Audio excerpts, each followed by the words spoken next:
What?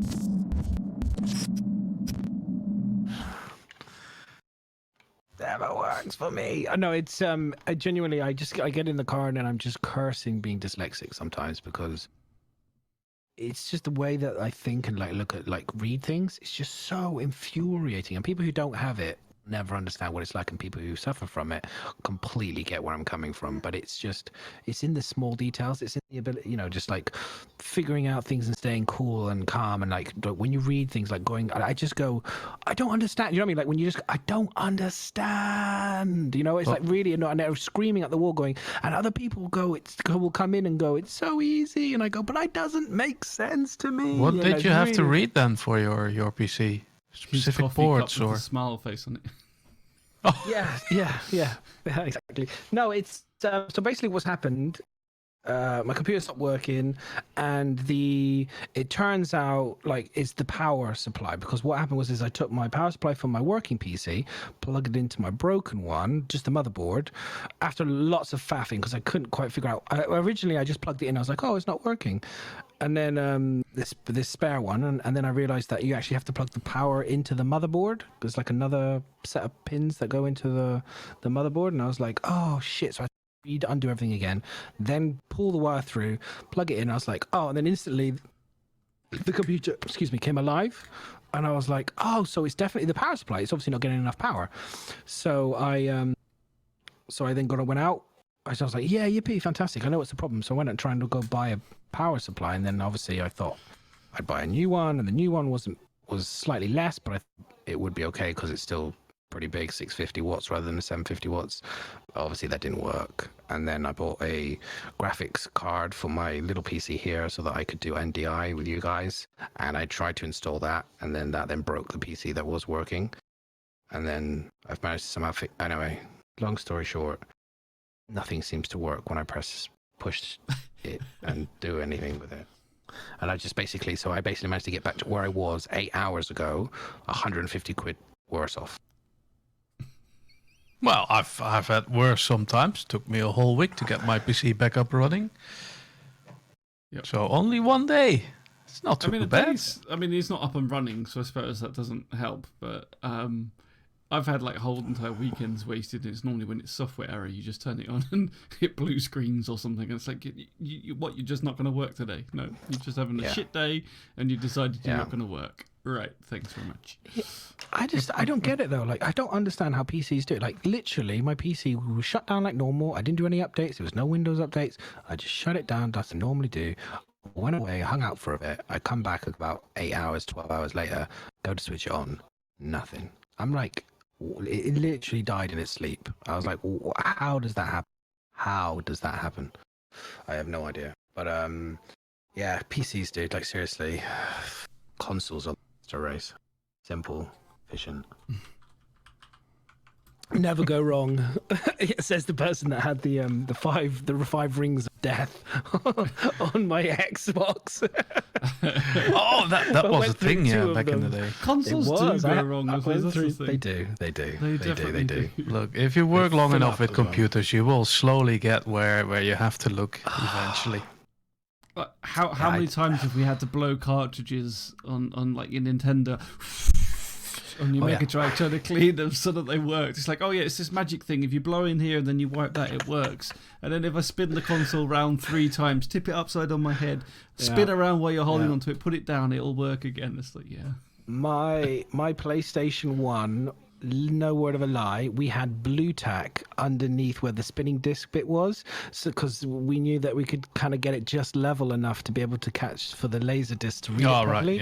Yeah. Because if it had gone out of whack or whatever, or the pins inside had become broken because we used it so much. Because one, I played Metal Gear Solid probably all the time, so yeah, and two, naughtily it was cracked as well, so we could get games for free. But it was so it was well and truly abused. Not for a long time. It was a legitimate version of a PlayStation for a very long time, but then my uncle comes back with clever, the cool uncle. Everyone has the cool uncle, and he's like, hey, I can fix your PlayStation so you can play games. I was like, oh yes, please. And there's like massive wad of games. And then that was my first introduction, I'd say, into the world of having too much. No, well, no. Having too much of something. Like before, it was always like I'd have 1 or 2 games, like maybe for my birthday and for Christmas, and that was it. And I would, you'd be very specific about the games you wanted, and you'd play them to death. You know what I mean? And then all of a sudden, I got access to this, obviously illegal, but this suddenly there was like going from having a couple games to having a wallet full of games. And I remember that was the first introduction to that kind of just throwaway mentality where you didn't really play the games that well. I just kind of played them a little bit and then moved on to another one and then a little bit. Do you know what I mean? There was only a couple games in there that I really wanted to play more than. Yeah, it's weird actually. That's the very first time I would say, if I think about it. That I have to say that I respected games more early on than I do now. If I see what I buy and the amount of time I play that specific game or even play it at all, is a whole lot less than I used to when I was still at school and bought a game in the store and installed it, played it out. Do you think it was because we had less access to games? Yeah. Like being a child as well, you can't just keep going and buying a new game. So was it that we just tolerated we are spoiled, or was it that we just didn't have that access to loads of games? Because like even though there's like even loads of games on the shelf, as a child you're not going to go out and buy them all.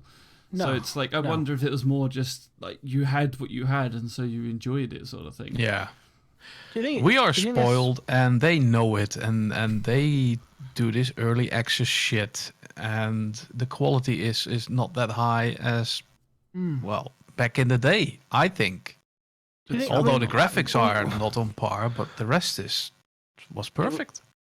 It would be interesting to do a comparison in terms of like a percentage to go, okay, these were the games that came out for this year, for example, when gaming, within a certain time period or whatever.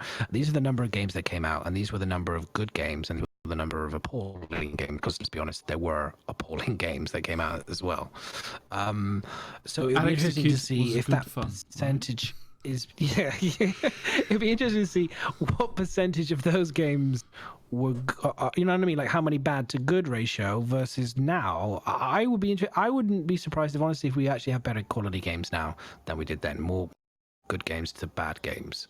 That would be my thought. I reckon I'm swinging to the positive side on this one. I think we've got better, not worse.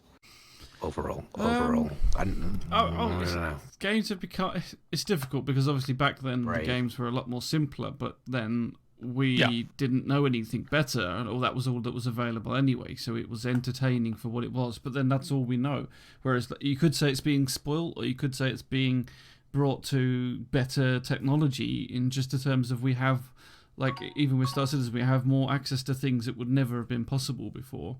And so what makes it worse is then each patch or each game that comes out, you kind of expect it to have all of the stuff that you've seen and playing from other games and more.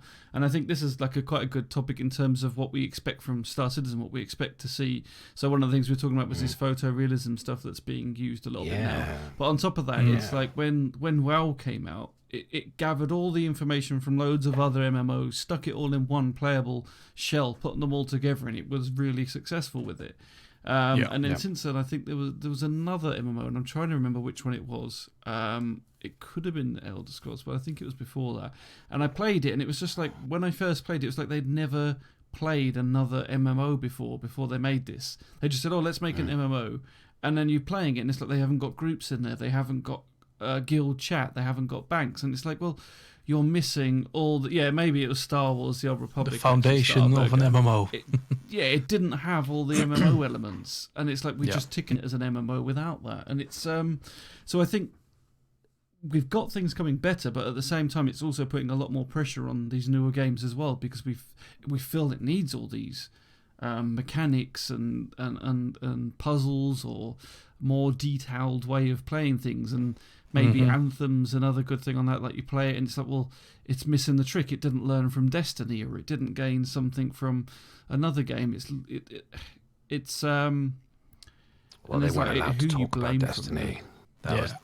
They weren't allowed. I mean, they weren't in the development. This is what comes down to a little bit of mismanagement as well. Like in the anthem side of things.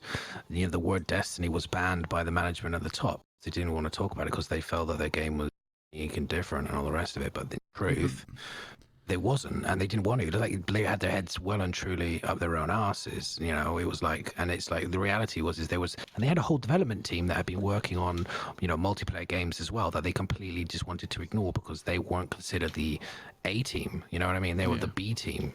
And they just completely dismissed that group of people who were willing to offer them, give them advice, and they were like, no, don't worry, guys, we got this. And it was a little bit. It really does feel like the scene from Family Guy. BioWare, it was like the A team were like, don't worry guys, BioWare Magic's going to save the day, we've got this, okay then guys, we'll just let you guys fly off. And they went up there and produced remarkably, I have to say, by the way, if you actually think about, what was it, 18 months I think they had actual development time to make the game from scratch. I mean, from the EA launch was just a demo of nothing, so, and it was called Beyond, which is incredible. I actually think the name Beyond was better than Anthem, but hey ho, they couldn't use it. But it's. I just like, they crashed and burned hardcore, and I wonder if. Like, how can you potentially make a game that's not like another game? So say, how can they make their game not like? Talk about it, because you you need to have those discussions. You need to say, well, what's Destiny doing? Okay, well, we don't want to copy Destiny, so let's try and do this slightly different. You can't pretend games didn't exist. And I know what the management probably thought. If we talk about Destiny, people will get pumped up about Destiny, and they'll start making Destiny. And it's like, no, you've just got to be clear that you're not making Destiny, and it's okay to discuss what we could do differently. And I think that's the issue that they kind of had. Well, I can tell from when I worked at Nike, this is a similar conversation I've had with like Nike staff and stuff. Was they had this conversation where I was like, because I come from a smaller companies where we looked at all brands, different types of brands for inspiration, and to see what other companies are doing well, what other sneakers are doing well. And what was really interesting was when I was at Nike and I said the same thing. It's like doing this, and we're and they looked at me and they're just like, we're Nike. And I was like, yeah, and what does that mean? That shoe from Adidas is flying out the doors. They're like, no, we're Nike, we do it our way. And so I was like, I kind of admired the kind of the ballsy attitude and the kind of the philosophy of that, and it kind of got me thinking about it. And I was like, that's kind of a cool way to think about stuff.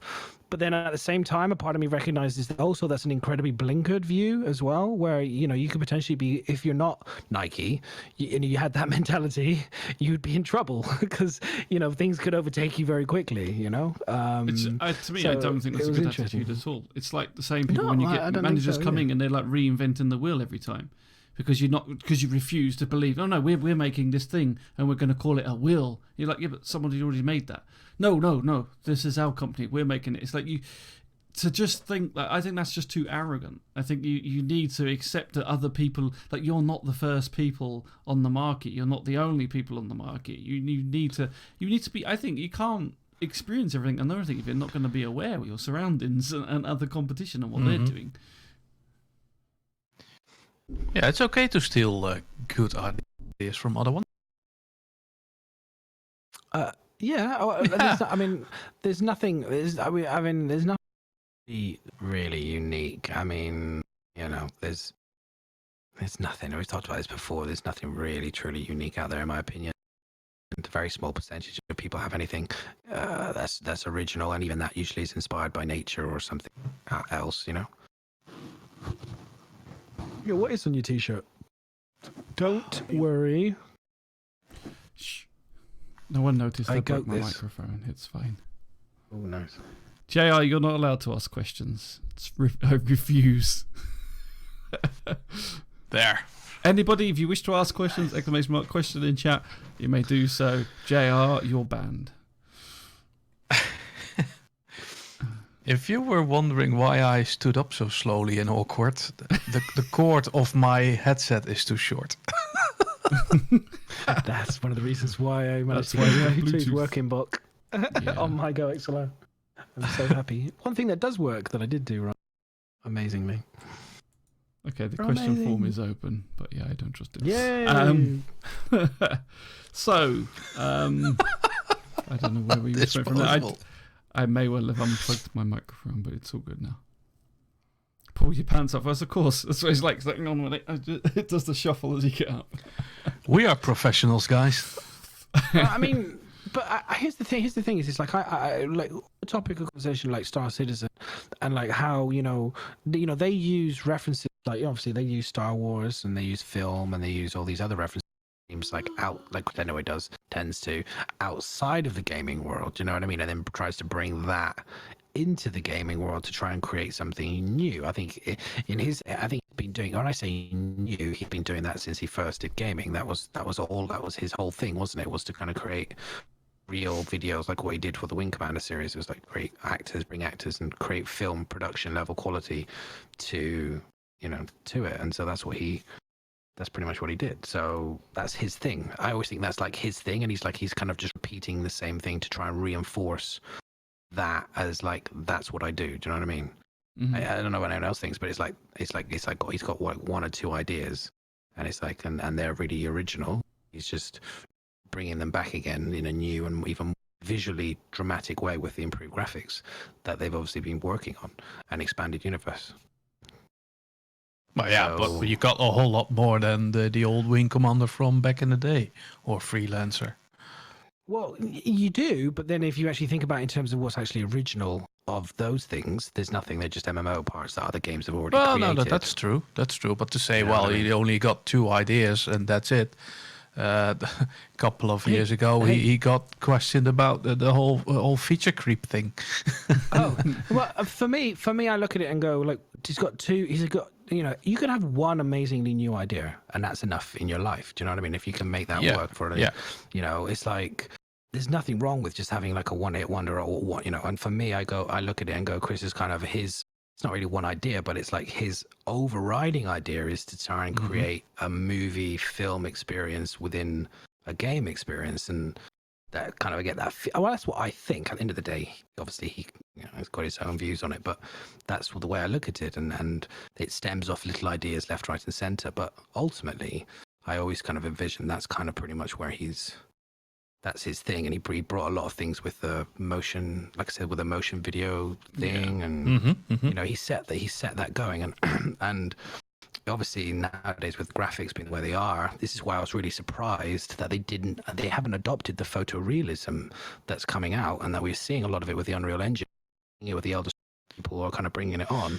I'm really surprised they haven't adopted that for Squadron. Yeah, you know what I mean? That's a never-ending story.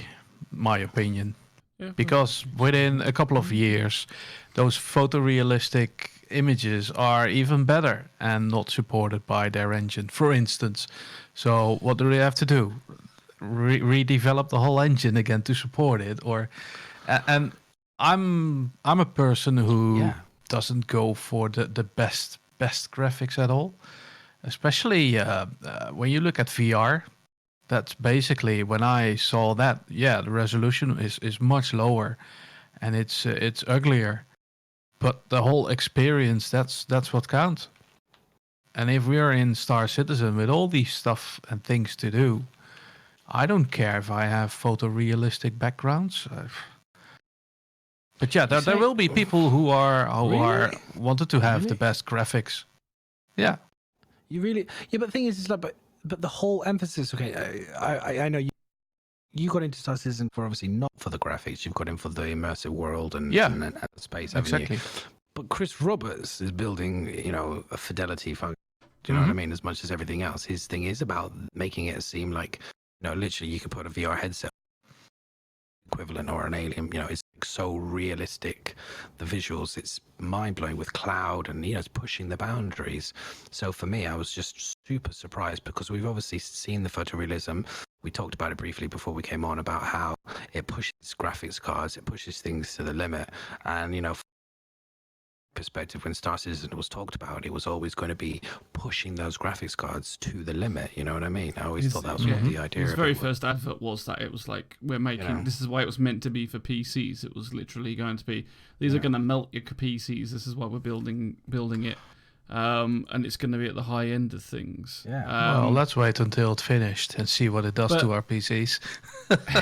Well, so this is part of why I'm kind of showing you guys the Elder Scrolls, because this is one of the recent games that they used. The Elder Scrolls 6 is what they're trying to use this photo. What the fuck is that? This was some of their old stuff, so they're showing you the progression that they've had over the years of making faces better and everything. And this is also partly to do with they've using the photorealism thing for the faces. So they're putting the dots on and using it for the mocap as well. And they're saying Kingdom Come Deliverance was another one that used this. And they said that really good. They said that when he went and did an office tour there, he said it was really weird because you could identify every single one of the characters because of the way the detail was so good.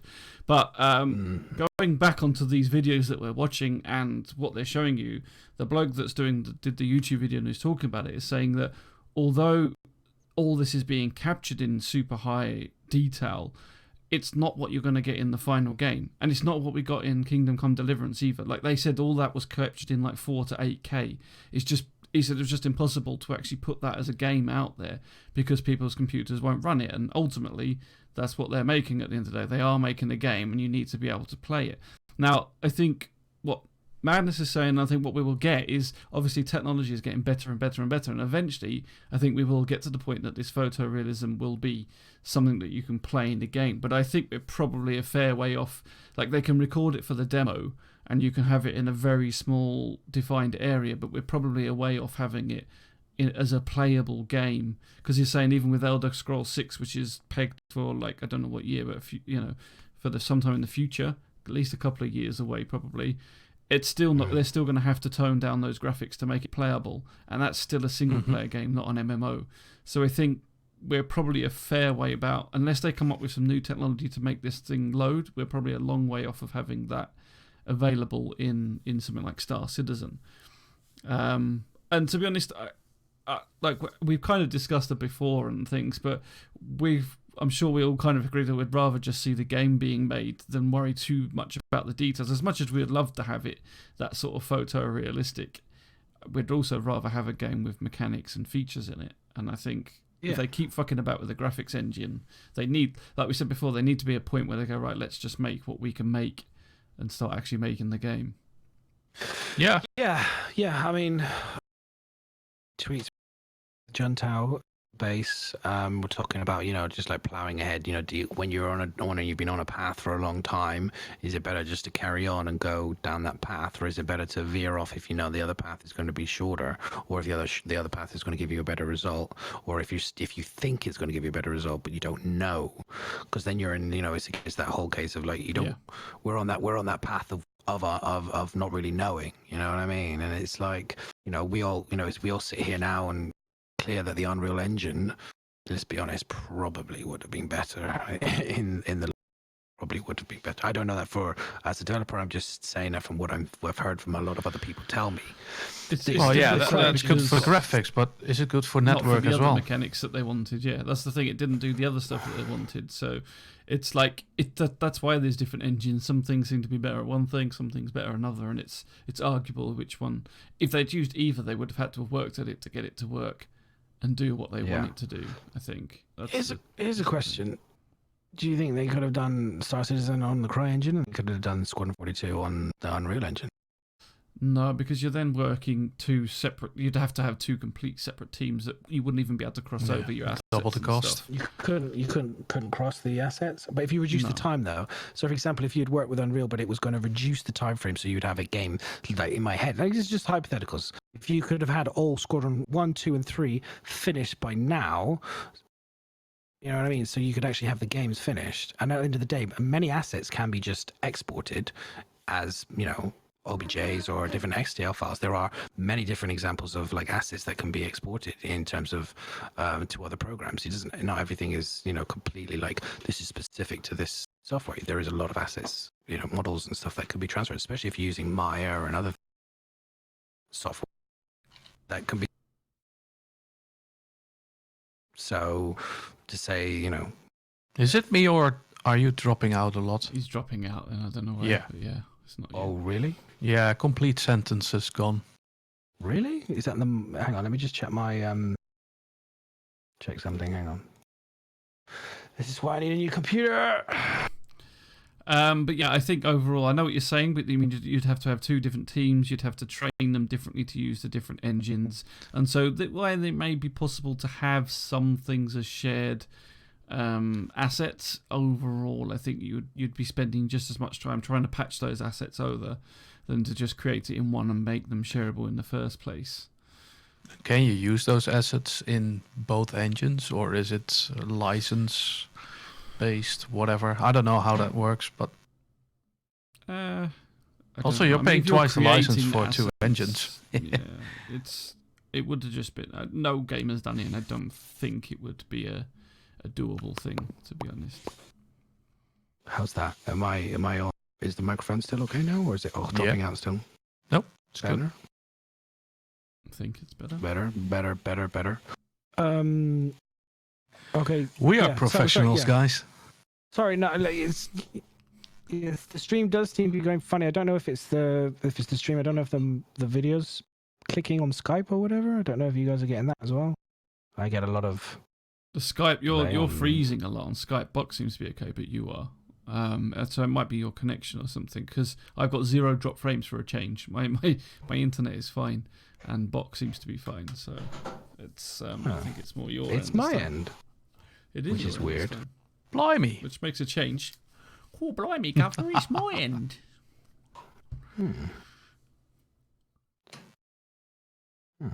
Anyway, so that's that. So yeah, I think day. It's my day today. It's his day. It's his life. It's his week. God damn it! Why? It's just the Monday from hell. That's all it is. Literally the Monday from hell. That's what Mondays are. Wow. So yeah, I think with Star Citizen using photorealism, I think it's like they've had to make the call, and I think the details they can get to is going to be like the only thing that's going to be a shame is like when they started the stuff they're doing is pushing the graphics. Whether it'll still be doing that by the time it's released will be the interesting thing. As long as they keep the possibility to update it along the way or at the end, then it's okay. But first, focus on the mechanics and stuff. Definitely. Make a working game and then upgrade the graphics. As much as he probably wants it to be like the graphic spectacular, it's like at the end of the day, it's the gameplay which is what's going to keep people around. And I hope that they realise that, because if you look at the games, I mean, there's things like Eve that's been going 10, 15 years now or something like that, isn't it? There's like EverQuest 2 that's been going for about 10 plus years. There's the very first EverQuest is still going. I was talking to Bok about Lord of the Rings, and I think I started that 13 years ago. People are still playing that. People are still role playing in it. It's like, if the mechanics are there, if the game is fun, people will play it. Obviously you want a certain amount of graphics and a certain amount of detail to those graphics, but I think they can come at a cost of making a game that's actually fun to play and keep people around. I mean, look at like GTA. That's got massive following, massive player base, and yet that's, the graphics aren't exactly like the shit hot photorealism graphics in that. So, and look at the RuneScape. After years and years, they came out with a graphics update. Complete new engine around it, I think. Yeah. It still looks shite. But it's a different thousands of people love that game.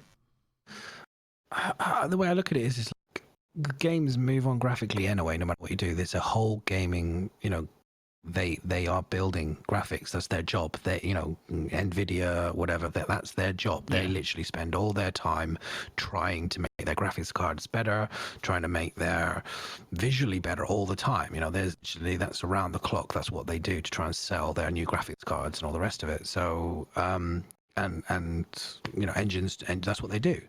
So, I just think of Metal Gear Solid, the first one, and then by the second and the third one and stuff. It's like the graphics had improved in that time period, and I wonder with Star Citizen and the fact we'll have episode 1 Squadron 42, episode 2 Squadron 42, and episode 3. Do you think they will all be of the same visual standard, or do you because they'll be using the CryEngine and all the rest of it, or do you think that they will? This is what I'm saying. Like, for me, it makes you know, you would expect it to move on. Like I think of like other games like Red Dead Redemption 1, Red Dead Redemption 2, Red Dead Redemption 3, and all that stuff. But then I think of the time period between those games is pretty substantial. Do you foresee as well the time difference between Red Dead Redemption and, like similar? Will we have like 6 years between episode 1 and episode 2? Or just 1 year, 2 years? For Squadron? Yeah. Shorter than 6. Yeah, definitely.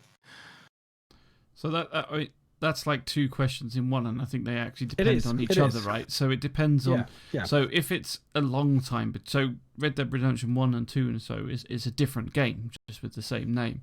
So although it's got the same name, it basically worked on a completely different game, used some of the stuff that they had before and managed to update it. So if Squadron 42 has a long gap between each of the episodes, then I think we would see graphics upgrades and more improvement. I think if it's, the way it sounds like they're selling it is it's more in chapters and it's like a DLC for Squadron rather than a new game. And so therefore I think you're probably going to see the same graphics, and I don't think it'll improve. Possibly if they end up doing more than 3 chapters and pushing it longer. We don't know what they may end up changing their mind to do, because I think it's set for 3 chapters totally. But they may well do a Squadron 42 sequel. If it's really successful, you may well see different iterations of like a Squadron 42 type game that goes alongside it. So it's I think overall though I think it's more likely to just be more like DLC/expansions rather than new games, at least to start with, for the first 3 chapters at least. Okay. Park looks impressed. Sorry, I was a bit confused by what Nasty B sent me in Discord. Wow. If he's sending you sausages, it's fine. That's what he does. It is some sort of sausage, yes. How did I know? Ein Wiener. Right. After the stream, Nasty. After. Yeah, we'll discuss that later. So, Star Citizen news, things that have been going on. So there's a couple of things that are coming up in a couple of weeks or starting. So the first one is BritizonCon. We do a little announcement for that. That's happening for not this Friday, the Friday after. It's coming really quickly. So 26th. Yep. Friday's Bar Citizen, the 26th of April. The actual BritizonCon is the 27th. So if you haven't got your tickets yet, there probably is a command in chat if it's working, that you can use exclamation BritizonCon, and it'll give you the link to go and buy your tickets. I believe they're still on sale. You can also buy them on the door as well, but the prices will go up a tiny bit. But I think it's 30 if you buy it now, 35 if you buy it on the door. So it's better to get your tickets now. There's raffles and did it not work? Oh, you can't spell. Nah, I misspelled it. Jesus. So yeah, that's not working. No, I don't know. My bot's screwed. Why is he not working? Go on. So yeah, it should be good fun. That it's at the Mozzie Museum in Manchester, so it's a slightly different position this time. So we're really hoping that the internet connection will work this time. What are you doing? I think Discord is giving up. Is Discord having a shit now? Oh, great. I can talk with Robot Force too, you know. I'm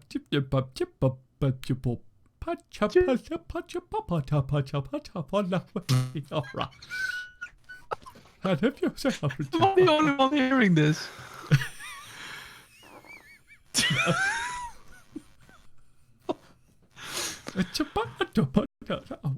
Okay, now it's okay. It's not. It's red. It's red bar. And let me try. Wait. Green. It's green. It's green. It's green for me. There we go. It's green. You're back. Don't blame the We are fucking professionals, streamers. guys. It's Discord. Do you know It's not us. Do you know what's crazy? It's like we'll get all this really nice gear. The community's supported us to get better gear, and the fucking software. Sorry, hang on. It's terrible. Monday. I'll Madness. work on this button. I got to work on this button. You really have. He just talked over his whole beep. It's supposed to just beep I the know. swear word. Not just. I'm not good with this beat malarkey. I have to work on it. Sundown dear. Shizzle. Exactly, Norfunk. So I can't remember what to say. Yeah, so they're providing the internet, so hopefully the stream should be fun. So if you can't make it to the event, you can watch the stream.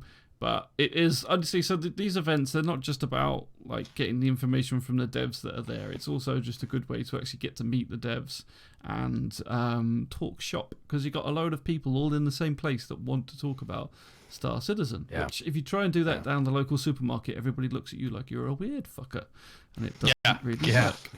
So it's definitely... your wife looks at you exactly the same way. And yeah, your wife just says, "How many fucking ships are you getting now?" Yeah. When she actually sees how much is in his account, she can probably go, "I can buy a new house for that."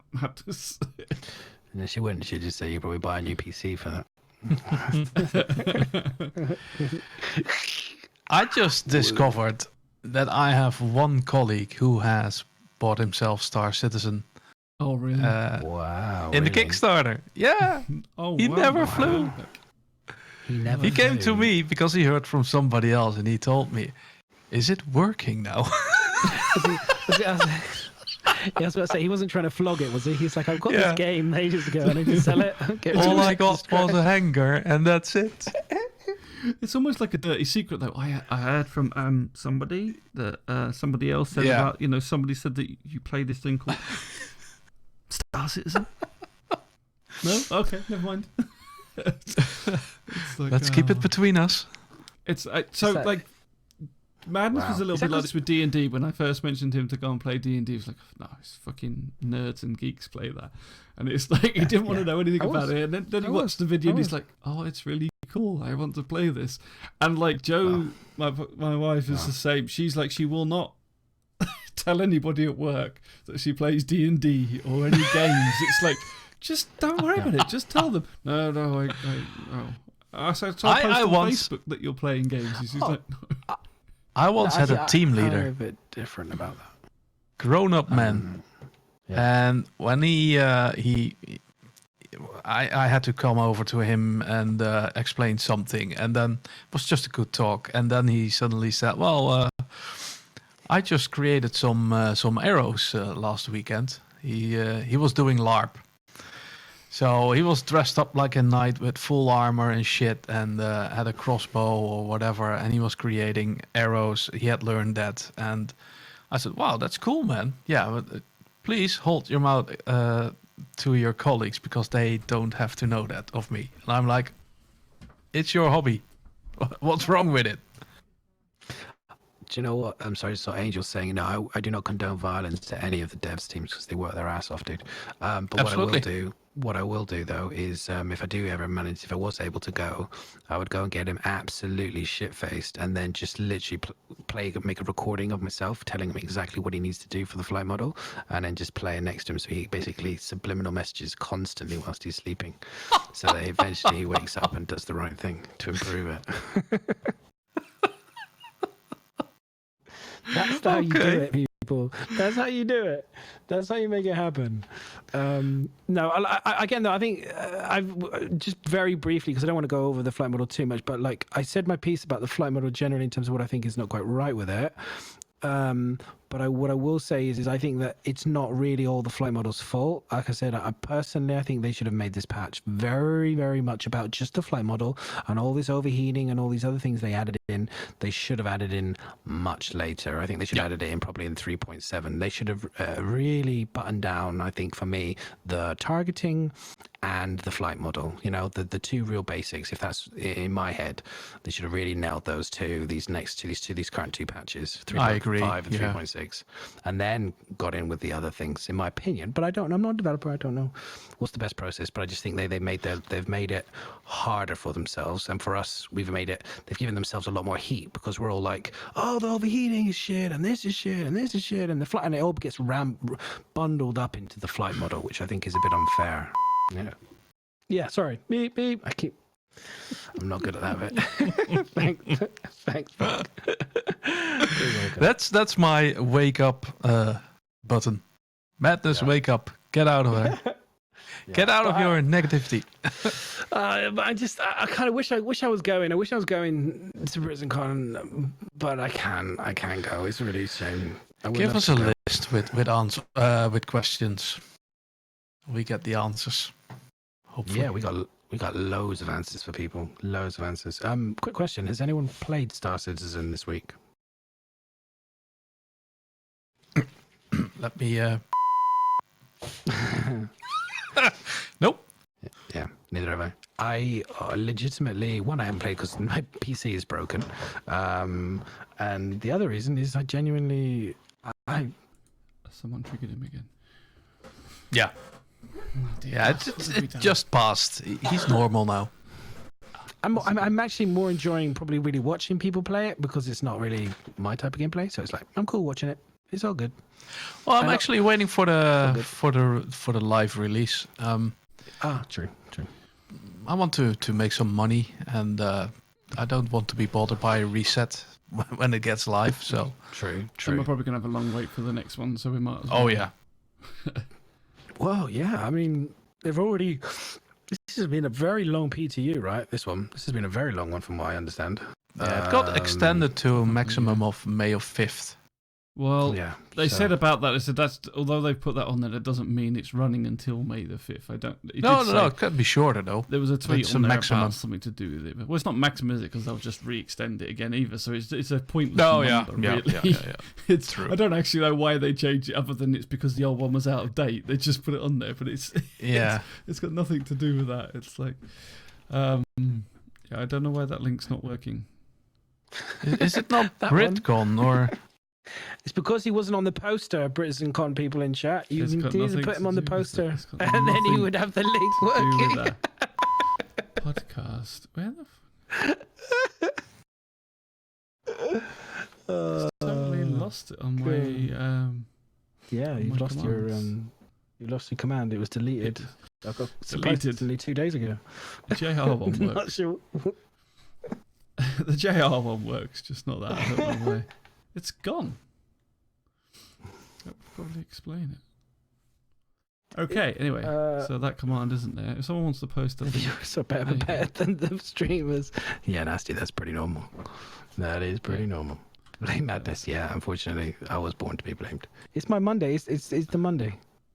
It's Monday. Right. That's all I can say. And he's got his period, folks, so be gentle with him.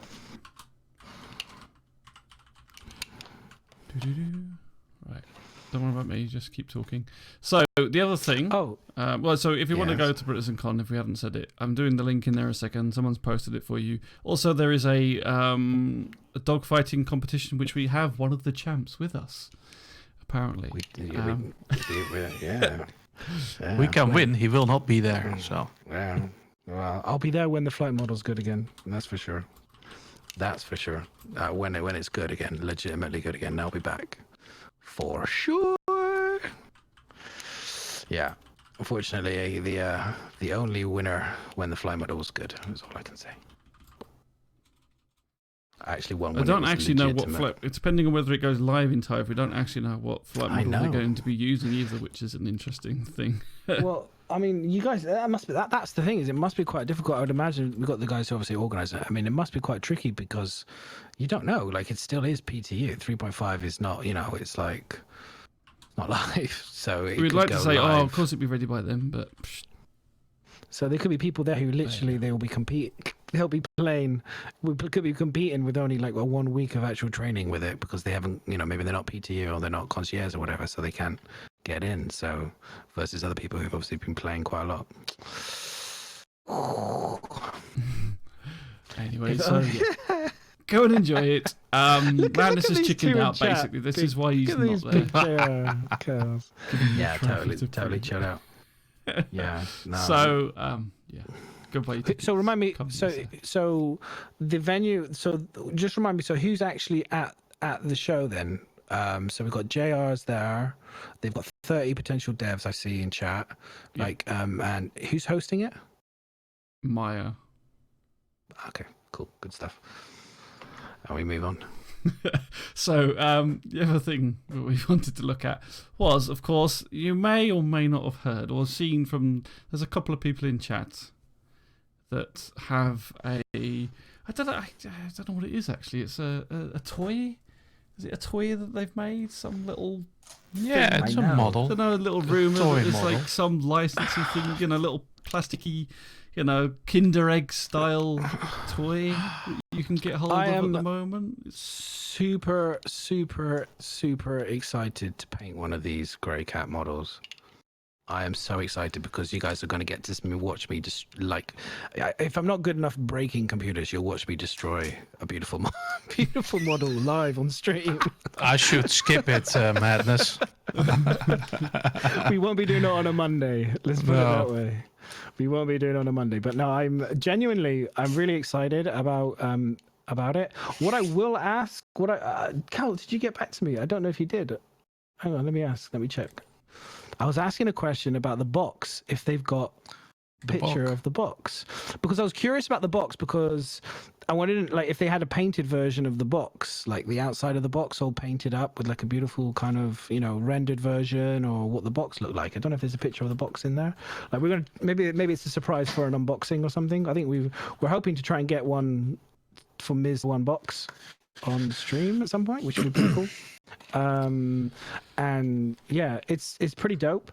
I mean, yeah, it's pretty cool. What it actually is, as we're talking about it, is joking aside, JRDF, who, as you all know, they've been on the show. They've done the Dragonfly. I've painted models for them. They did the Kraken diorama, etc., etc. There's so many things, it gets boring now. No, I'm only joking. They're fantastic people, and they've finally, after pushing quite a lot, a few prods to CIG to get them to allow them to 3D print and make some models that we can finally buy. They have made the Grey Cat, which is obviously most. So this is one of the things with the Grey Cat model. We'll talk about it first, and then we'll discuss about it. But so it's a Grey Cat model. It comes in kit fat form. Comes in kit fat form. I don't know how many pieces. I don't know if it says on the thing how many actual pieces you get. But it also, the tyres now, it's been new and improved since the model that I painted for the Christmas presents for some of the devs. 21 pieces, there you go. I knew that. And the tyres have now become rubber, so they've been painted with like a flexible filament, which is really cool. And the glass before had a bit of a blue, it was more scuffed, you couldn't see through it, like proper CIG glass. It's now new and improved and buffed without the scuff marks, so you can actually see through it. So yeah, and as you can see by the picture, this is the one fully printed. Yes, Hero, there is flexible resin. It also does require you to put it together. It's no different to buying like a Warhammer pack with the things on the sprues and stuff like that. You have to cut them off, clean them up a little bit, and glue them together. So the Grey Cat, I don't know. So if you've got any questions about it, I'm sure Cals and JR in chat are happy to answer them. The funny thing with the Grey Cat model is, and I don't know how popular it'll be as a first thing for them to sell. I'm hoping that it'll do really well for them. But it's very much more endearing to the old backers of Star Citizen than probably to the newer backers, I think. Because back in the day when we had our own hangars and everything in there, and the bigger hangars, this was the vehicle that we all used to run around and check your ships and get from one end of your hangar to the other. We used to have Grey Cat fights in the middle of ArcCorp, running everybody over. Grey Cat Sumo. I mean, if if you think about it, this was a year ago, and they had actually got themselves a bit more organised, they could have had this out not JR. I'm talking about CIG here. They got this because I know that these guys are well organized and ready to rock. They could have had this out with you could have had the Fuse, Grey Cat Sumo models. Could have done the whole. I mean, they still can do these things, but I agree with you, Miz. The reality is a little bit they've moved on perhaps a little bit more to more spaceships. I guess now hammerheads and these larger, these much larger ships and locations. Yeah. Well, at the moment, there's less places to ride the Grey Cat about, so it's slightly less popular, unfortunately. But it's still a fantastic model. It's a great model. Can't wait for the next one. What's the next one going to be? What's the next one? I'll let you know. It's up. No, we don't know. So it's going to be down to Dragonfly. how well this one does. So yeah, hopefully it will be a ship, because that will also be nice. Gladius. Sure. Got to be Gladius. Got to be a spaceship. Gladius maybe. For Squadron no, we don't 42. want another vehicle. We definitely need a spaceship starbird. Yeah, it's got to be a spaceship. I think, Cals, you have a poll going on Spectrum or something to get some input from people. So if you want to post a link in chat, feel free. You guys watching in the sort of next ship that they will petition CIG to make, go and give your opinion up on their Spectrum post. Tell them what you would like to see. We all know it's going to be the Dragonfly because that's what we all want, but we can pretend that your count matters. It's got to be a F8 Lightning and a Vanduul ship, the Glaive, and they've got to have them you could do one where they're fighting against each other on stands and shit as well. You could have them kind of laid out and stuff. That'd be sick. I've got part of the Vanduul ship. It's about this. I got the middle section. Woo! Can I have the other two? Yeah. You could do we could do that. Would be so cool. Oh man, I've been looking at 3D printers recently. I've been looking at 3D printers. I'm kind of getting all a buzz about this modeling and crafty thing. It's so much fun. Box doing this and amazing. How's your hammerhead coming on, by the way, dude? I haven't touched it since last time. Oh, okay. Too busy with other things at the moment. Yeah, the Caracal. Oh, look, could you imagine? This is what honestly, there is so many ships out there. They've got. Oh, it's tremendous. For a start, though, guys, there's no point requesting ships that aren't almost ready because there's no point in them building it and then they're saying, "Oh, we're going to rechange the Carrack," and it doesn't look anything like it did before. So I think it's going to be. It's going to be more of the more known, pretty much sold as finished ships for now. So it's not going to be anything that may well be still processed or changed. I mean, that's going to go through CIG before they get the go ahead anyway. So yeah, it's going to be a little bit more limited because of that. But there's still plenty out there that's kind of done. If they can get an animatronic person to do the animations of the landing gear taking off, could you imagine the Cartharol, with the way the anime? If you could make a model so they actually all folds up and does its animation and stuff with lights and shit. Just because I watch Adam Savage a lot, okay. But you could get a job with CIG because that's exactly. It's let's start with a simple model and CIG drop you with the fucking capital shit bomb straight away and say paint and make one of those. Let's just let's one step at a time. I know. We've gone from Grey Cat to full on lights, articulate. But legit though, if that was your top level, if that was a top level, you could design that and get back to me when you got it sorted. Yeah, no worries, girl. But if you, I'll go with Ninja, CR Voodoo Doll. That would be so good. So yeah, it would be cool, and maybe that's something that can be done in the future. But regarding the Grey Cat model, at the moment it's a limited run. I don't know if they've said the number, so I won't say it. But they're selling at the moment with this pre-order for £50. I believe they're going to start shipping some point in May. Cows, I don't know. This is one thing I don't know. If people are buying, are they being sold at Britters and Con? Are people that are buying in the pre-sale, will they be able to pick them up at Britters and Con, or is that all kind of out the window because of time scales now? So if you could let us know that, because that would be interesting. Is mine in the post yet? That's what I want to know. So in terms of the Asylum, yeah, we do plan to have one or two, and hopefully we're going to stream building them. Got it ready, boys. And painting them. So we will be doing some creative streams doing that. So you're more than welcome to join us for that and see how that all goes together. I thought we could do like a little bit of I would do the brown envelope type of thing, Carl's, like sort something out, No? Okay, so I have to go onto the web. I clearly have to go to the web page. Don't you know who I am? Do you know who I am? So are any of these pre-orders are going to be able to be picked up at BritishCon, or is it going to be like a separate sale for the ones at BritishCon? Does this mean PPR is coming back? Possibly, Nasty. Possibly. We shall see.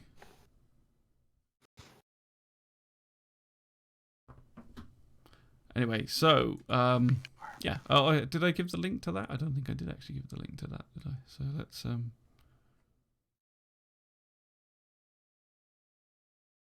Where is it? It's got a different link, but I'll just send you this link.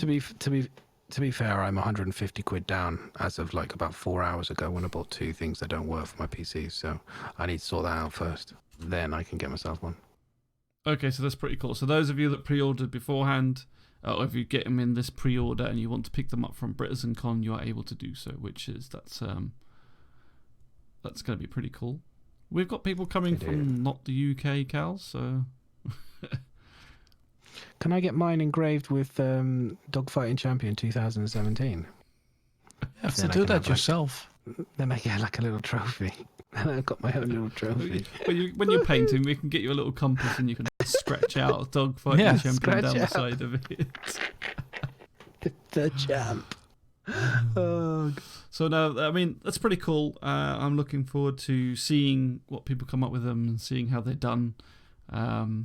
Whether people are going to do them all brand new painted or whether they're going to do some wear and tear on them. Mine would be just a pile of flames, basically, because that tends to be how my grey cats end up.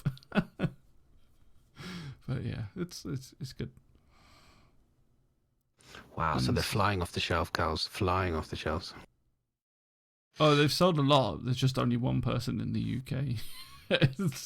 It's so far everybody that's not the UK. This is what I mean. Like the UK, we are literally the worst. Like worst at attending things, worst at going to like bar citizens, worst at buying. It's like we still have the biggest studios here. we have quite a substantial number of people play the game. It's unbelievable, but they are probably some of the worst. Honestly, terrible people. No, it's true though. It's one of the problems they're having with organising the BritishCon event, because it's like everybody says, "Oh yeah, fantastic, that's really great," and then loads of people say, "Oh, how far? Wow, really? It's 10 minutes away. Well, I don't know if I could travel that far." Oh, that's. Oh, what's the temperature outside? Yeah, but it's inside. Yeah, I know, but what's the temperature outside? I've got to walk from my car to the building, and I don't want to get cold. But yeah, it's sad. It's sad. It Damn. is sad. Yeah, we are without doubt the most laziest. Don't worry. In a couple of weeks' time, Manus will have figured out that. No, it's definitely not a criticism to BritishCon. It's a criticism to British people. No, British people. Yeah. Just us. It's our fault. No, we're not blaming them at all. They do a great job. They do a great job of organising and for a fan. They set the standard, in my opinion, BritishCon, for how CRG do a lot of their conventions, and a lot of the other conventions have also equally followed, I think, the way the BritishCon guys did and set up in 2017. So yeah, for sure, a lot to be proud of. Just it'd be nice if lazy British people got off their asses and attended the event. Yeah. Oh shit, guys! I just looked at my time. Oh, you out? I'm well over my bedtime. Okay. Oh crap! Yeah, because the clocks have gone, haven't they? Yeah. Shit. Oh no, that's 2 weeks ago. But no, I switched my days that I work from home from today. No, I say it all wrong. Usually on Tuesday I work from home, so I can have a little bit more sleep. But now, due to busy stuff, I had to do it on Monday. So I have to get up at 5. That doesn't sound fun. That doesn't. Nope. Like unless you're going to the gym at 5 to work out. That sounds. Why terrible. would you go to the gym? In fact, that's even worse. I think that's even worse than getting up to go to work. At least you have to do it. You don't have to go to the gym at 5. Who does that? The Rock. Exactly. What's his Not name? normal people with sane brains. Me, grizzled me. Mark Wahlberg. Basically, people who are millionaires and have people cook their dinner and breakfast probably for them, put them in the fridge for them. You've got nothing else to worry about generally. Okay, guys, can I just leave you to it and Yes, you can. Be You good can. boys. Thank you for joining us. Thank you. Will for you be joining us good again. boys? Promise me that. Always. Always. When Okay. am I not good? I don't understand. Well, When am I not good? okay, guys, thank you, and I will think about you and your computer. wow. I bet you will. Don't be thinking about me too hard. Maybe. Okay, guys, good night. Cheers. Cheers, Buck. Okay, Bye-bye. catch you later. Thanks for Bye. joining us. Doei. Bye. Hopefully that shouldn't fuck everything up. Let's see. We'll see. Should do. I'm Send searching the for the disconnect button here. Oh, here It's it like, is. bye. It's like one of those really Bye, awkward bye, long goodbyes. bye. No, bye. I go now. No, can do you the hang up. button. You can just keep pressing the echo button on the going. So like, goodbye. Tschüssi. Yeah. So we are kind of waffling a bit. I think that's generally down to the fact that, as yet again, there is sweet FA from CIG in terms of real newness to talk about. Pretty much. Yeah, which kind of we don't want to waffle too much. What I will say is that I don't know if you've got the link to the Vanduul picture, which was pretty sweet. Like, grab it for me. No, I haven't got the. I think if you haven't seen it, it looks like a Vanduul basically, but it's just, again, it's that much better. It looks a bit slicker, a bit more aggressive. The details gone up again. Looks nice. I mean, it genuinely looks really nice. The Vanduul looks. Yeah. It looks better. I mean, like, it's nothing new. Let's be honest. I mean, we've seen Vanduul for the last couple of years. They've shown us obviously the progression and the improvements and stuff. It looked less clear. Like the way that the Vanduul was originally, they seemed to talk about it was almost clear. You know what I mean? The skin was almost clear, and they had this.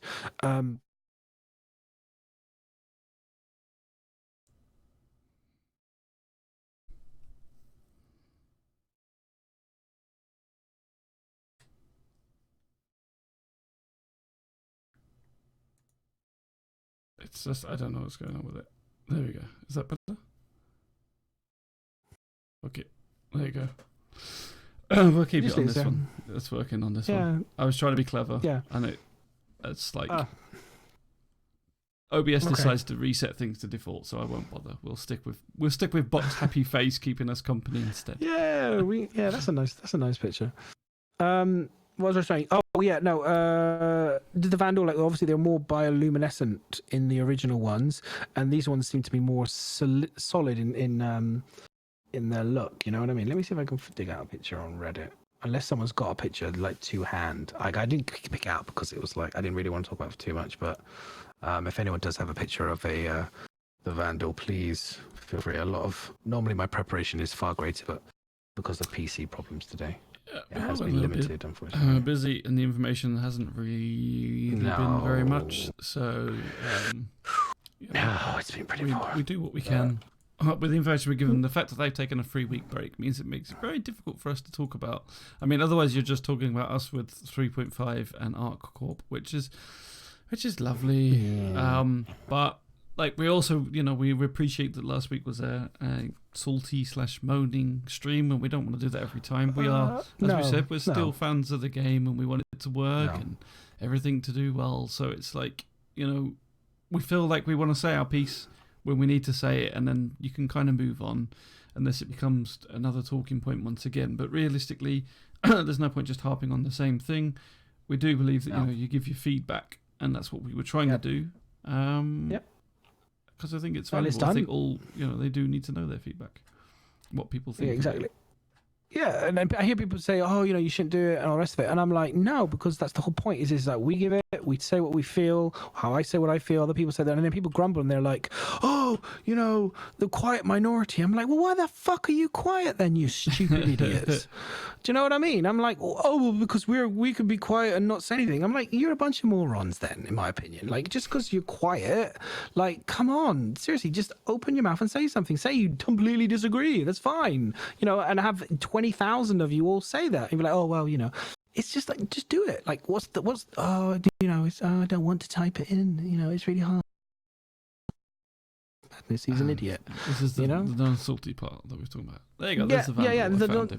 There it is. Yeah, I just, that frustrates me because it's just like, oh, you know what I mean? It frustrates me more than anything. I'm like, there's no excuses for not doing it. Yeah, no, they seem more solid, you know what I mean, versus the previous ones. Like they're not so bioluminescent, you know what I mean? Like, it looks like possibly they might glow, like originally, like it looked like they talked about how they were going to communicate with the the red, and they were going to glow, and that was going to be part of their language communication to each other.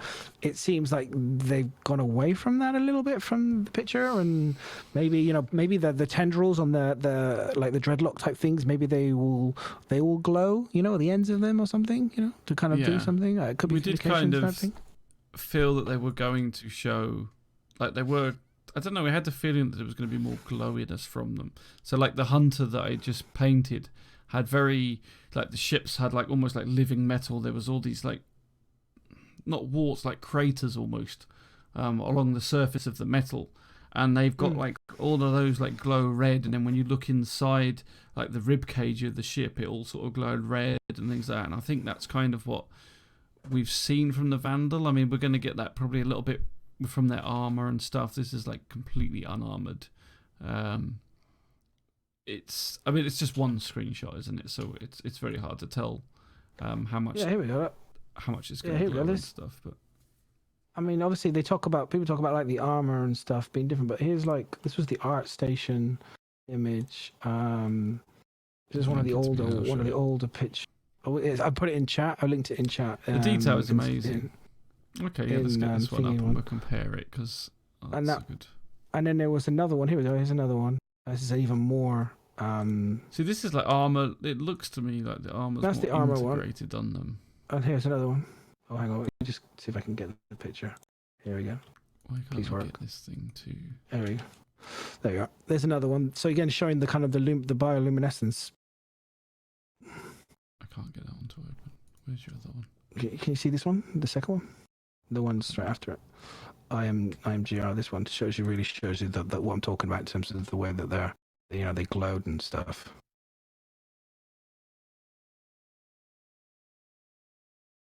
And again, here's another one. Here's another picture again, ArtStation one.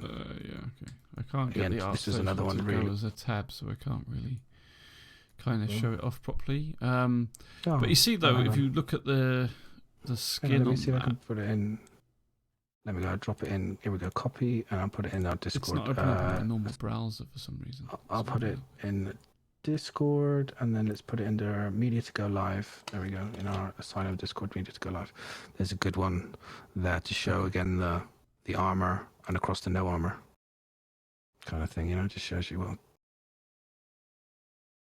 Okay, that's worked. Yeah. Right. You can kind of see what it's saying about the glowing. So yeah, you can see it, but if you look closer at that and the couple of other images you put up, that glowiness almost looks like it's coming from underneath the skin. So, like, as if they got very thin skin, and the glowiness is kind of coming from there. Yeah. And then the other pictures, artwork, which I can't get to show up, but one of them looks like it's almost got armor built into his skin as well. So obviously they're changing slightly with the concept, and I wonder what we might see is the armor that we end up seeing them wearing. Maybe a sort of separate armor, but also a way where it kind of integrates in with their body. So it's a little bit more separate compared to some of these designs, but still looks like it's part of the living sort of, it's like living metal or something that they've got. Yeah, I mean, people we know obviously from lore that obviously the more badass the Vanduul, the less armor they wear, the it's like kind of berserkery, or maybe like I've heard people talk about how the armor, the skin on the grows over the armor type of thing, and it becomes part of them, like you just said. But what it is interesting in terms of seeing the new artwork. Like I said, the skin is so much less translucent from the original concept drawings that we were seeing. It's much more filled in and a lot less opaque. You know what I mean? Yeah. It just feels very, very. I mean, not in a bad way. Don't get me wrong. Not in a bad way. I mean, I do kind of like it, but I just feel like it kind of lost a little bit of its kind of like uniqueness in a little way. But we'll wait and see. It's obviously till it's fully finished. Again, it's hard to know because this is like one thing that we've seen, isn't it? So yeah. I like the face. I do like the face. I think it's kind of cool. But now you can see down the. Let me just scroll down. You can see the body as well. It's all. So there's like these little horrible pussy type things under the arm that looks like they could potentially glow. Yeah. And there's like red streams. This might be with him with his lights off. Yes, it's true. It would be, yeah. You're right. It could be, and I'm sure. I would hope that they still had that because, like I said, from the movie Outlander, where they had a similar type of creature from Chris Roberts, where it glowed in the dark. Funny he uses the same idea twice. Talking about that earlier. How it's menacing in the dark. Do you know what I mean? That whole kind of like it's darkness, and then all of a sudden it just glows and glows, and then that's really, really cool. I love that. Like a fish, almost like they look fish-like anyway, but it's a bit like the deep sea creature, which has the little light on the front to kind of like dangle the prey type of thing. It's got that thing going on. So, hey, look. I'm going to be probably pissing in my pants when I see one of these things in space. I'm sure I'll be jumping like left, right, and center. It would be awesome. Can't wait. I feel a little bit like they've made I don't know. Actually, they were probably always like that. I was going to say a little bit more humanoid feel to them, but the top half is. But I don't know. That's probably always still the design a bit, I suppose. They do remind me. Oh, I don't know. Part of me was thinking they reminded me of like one of the in Star Trek Enterprise. There was like these 5 races that all lived on this one planet, and they all evolved on the planet. And there was like an ape one, a fish one, a reptilian one. They kind of remind me, I think, of a bit of a mixture of the reptilian and the fish type of creature. You know what I mean? It's like there's something about that reminds me of it, but. Or it could be. I do feel like I've seen episode. Something similar to it before, but the. Like some sort of what's the Atlantean? They feel very They could be like an Atlantean, an evil Atlantean race or something that's kind of Atlantis. You can see Atlantis. Sorry, not Atlantean. Atlantis. Sorry, getting it wrong. But you know what I mean. You can see we can see Aquaman coming in, swinging in soon. Get my green spacesuit on. Yeah, cool. Anyway, I think it's nice, but it's like it's not really. Yeah, this is my worry sometimes. Is like by the time we get to Squadron 42, I sometimes worry like the impact of the Vanduul will be lost a little bit. You know what I mean? Just a little bit. Because we'll have seen so much of it leading up to it. That's the problem. Man. People even in chat now are saying, "Oh, let us see more. Let us show us something." But that's the difficulty. The more they show us, the less, kind of like the less impact you're going to get from it. But then, having said that, at the same breath, like if you play like the Alien games, we all know what the aliens look like in Alien, and yet, with the latest games, when you're playing in the shadows and this thing's creeping around following you, people are still shitting themselves when this thing jumps out at them. But is it it's less of a surprise. But then, I mean, it's a bit like kind of like the movies though. Like by the time you get to the 3rd, the 4th movie. Unless you're the kid watching the 4th one for the first time and never seen an alien before, you might find that you're going to find that scary. But if you've seen the alien from the first one, Aliens, Alien 3, then you get to the Alien Resurrection or whatever, or Aliens, Prometheus or whatever. There's less of that, you know what I mean? Because you've kind of become desensitized to that type of creature and the way they work, So with the Vanduul, we'll see. We don't know much about them, so. I mean, personally, I would be happier to not see them, the Vanduul. I like when they showed us that prospect, it was the prospector video when it was mining, and the whole smoke was coming up, and then just in the background you saw that red glow of the Vanduul standing there in the background. Like, that was enough. Like, that's like, oh shit, they're being watched while they're mining, and you kind of want to see what the next bit is, cool. Like whether they're going to get attacked from it. There's other races that we're going to be getting, like the Banu and the Xi'an, and they're going to be in more Star Citizen, and I think they could show more of those off rather than... I keep looking at Buck waiting for him to speak. They're going to show... I should have recorded him. Next time I'll record him, and then I'll have a recording. Yeah, so I think we could see more of those, the ones that are going to be less of a surprise rather than these evil predator ones that are going to be hunting us. They keep them a little bit more mysterious for now.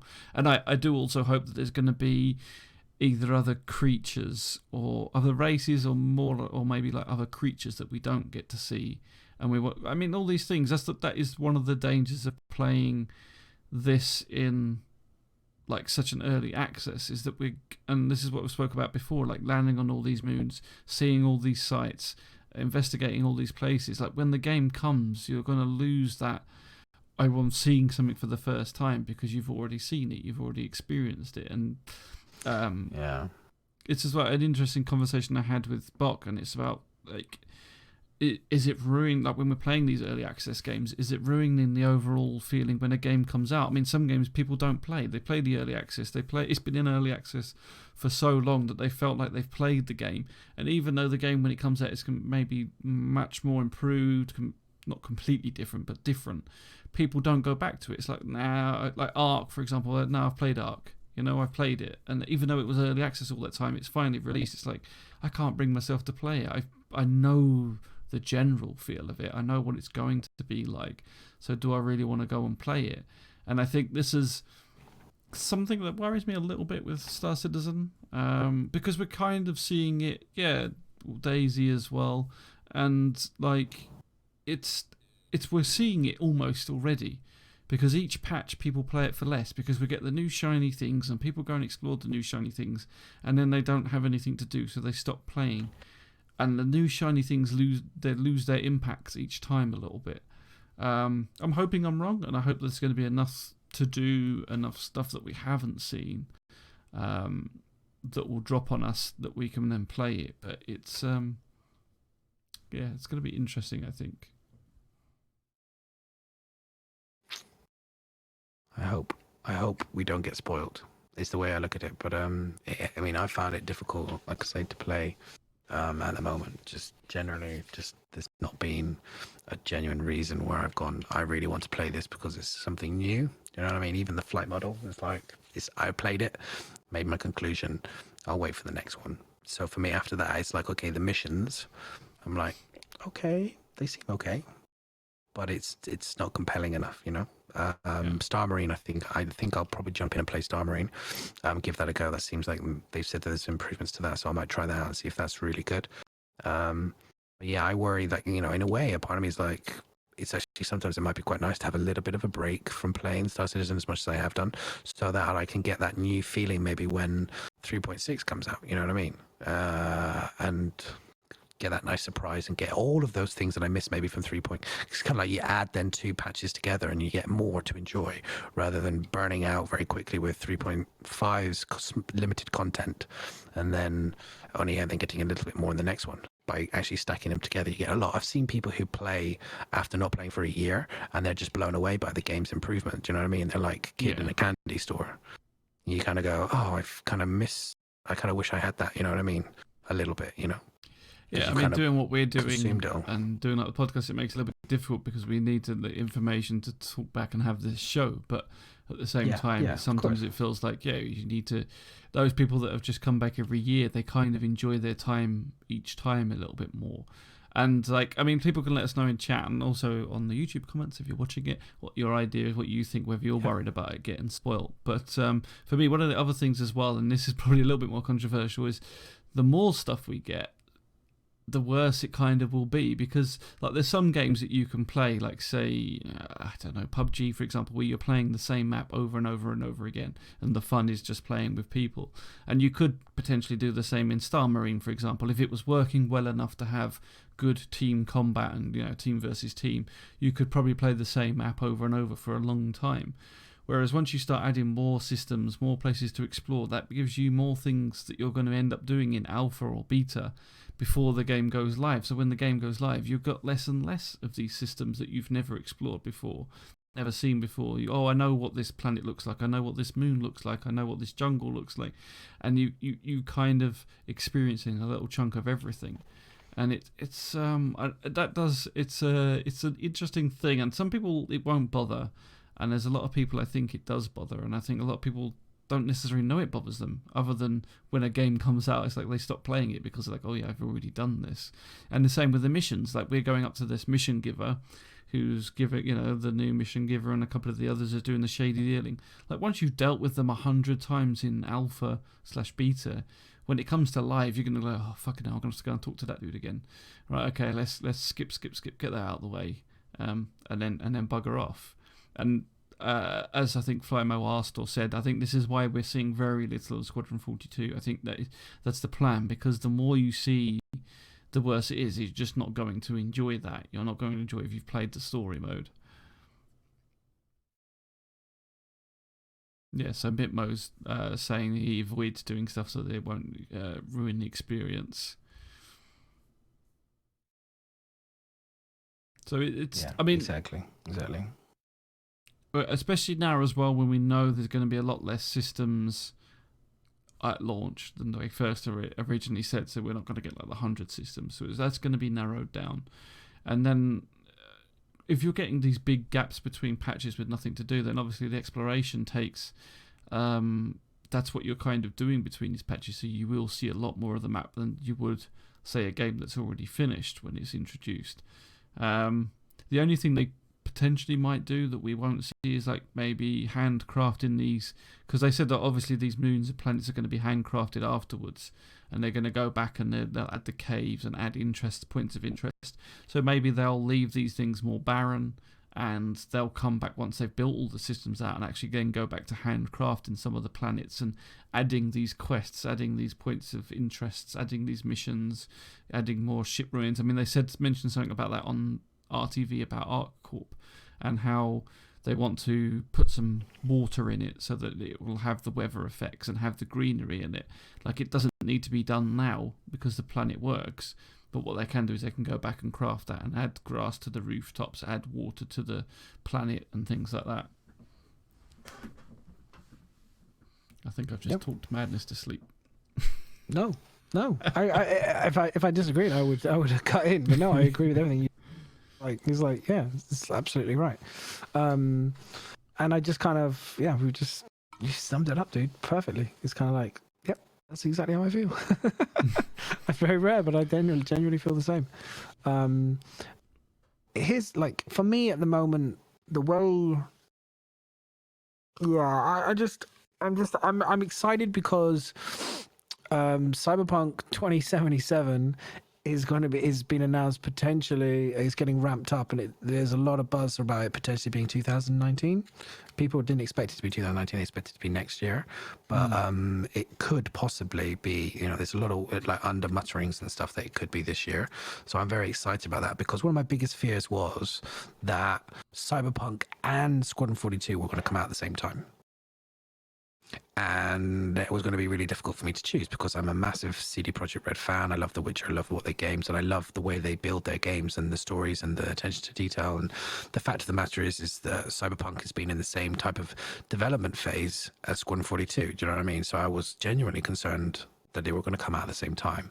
It seems, the way that I'm looking at the roadmap and the delays that seem to consistently come up all the time for Star Citizen, that I'm expecting Squadron 42 not to come out. I actually think it might not even make next year, honestly. So I won't be surprised if it comes out 2021 now. No, I'm being a bit pessimistic on that one. I think they've announced a date. I mean, it's not impossible for them to push it back, but I think they're more certain that they're ready to go live with it.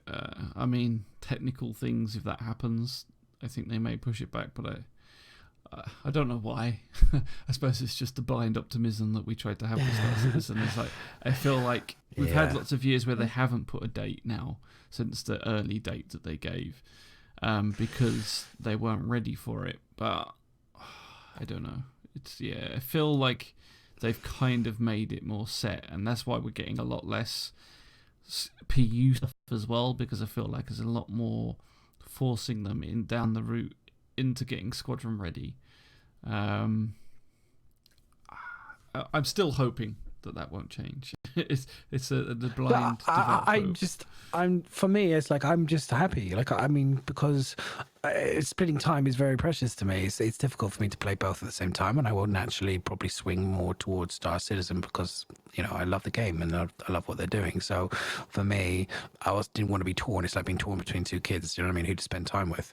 And you can kind of spend a little bit of time with this, a little bit of this, but I really want to, you know, I really want to get in. Like, I know the way Project Red build their games, and I think it becomes very immersive. It's a one-player, you know, you really become part of that world, become part of that, and you just play it. And I can, a bit like Red Dead Redemption and all those type of things. So for me, it's like, it's just great that I think that they are on it with their time frame, and I think that they're obviously going to deliver. They're going to deliver ahead of Cloud Imperial Games, and are going to get to play that, and I'm super stoked about that.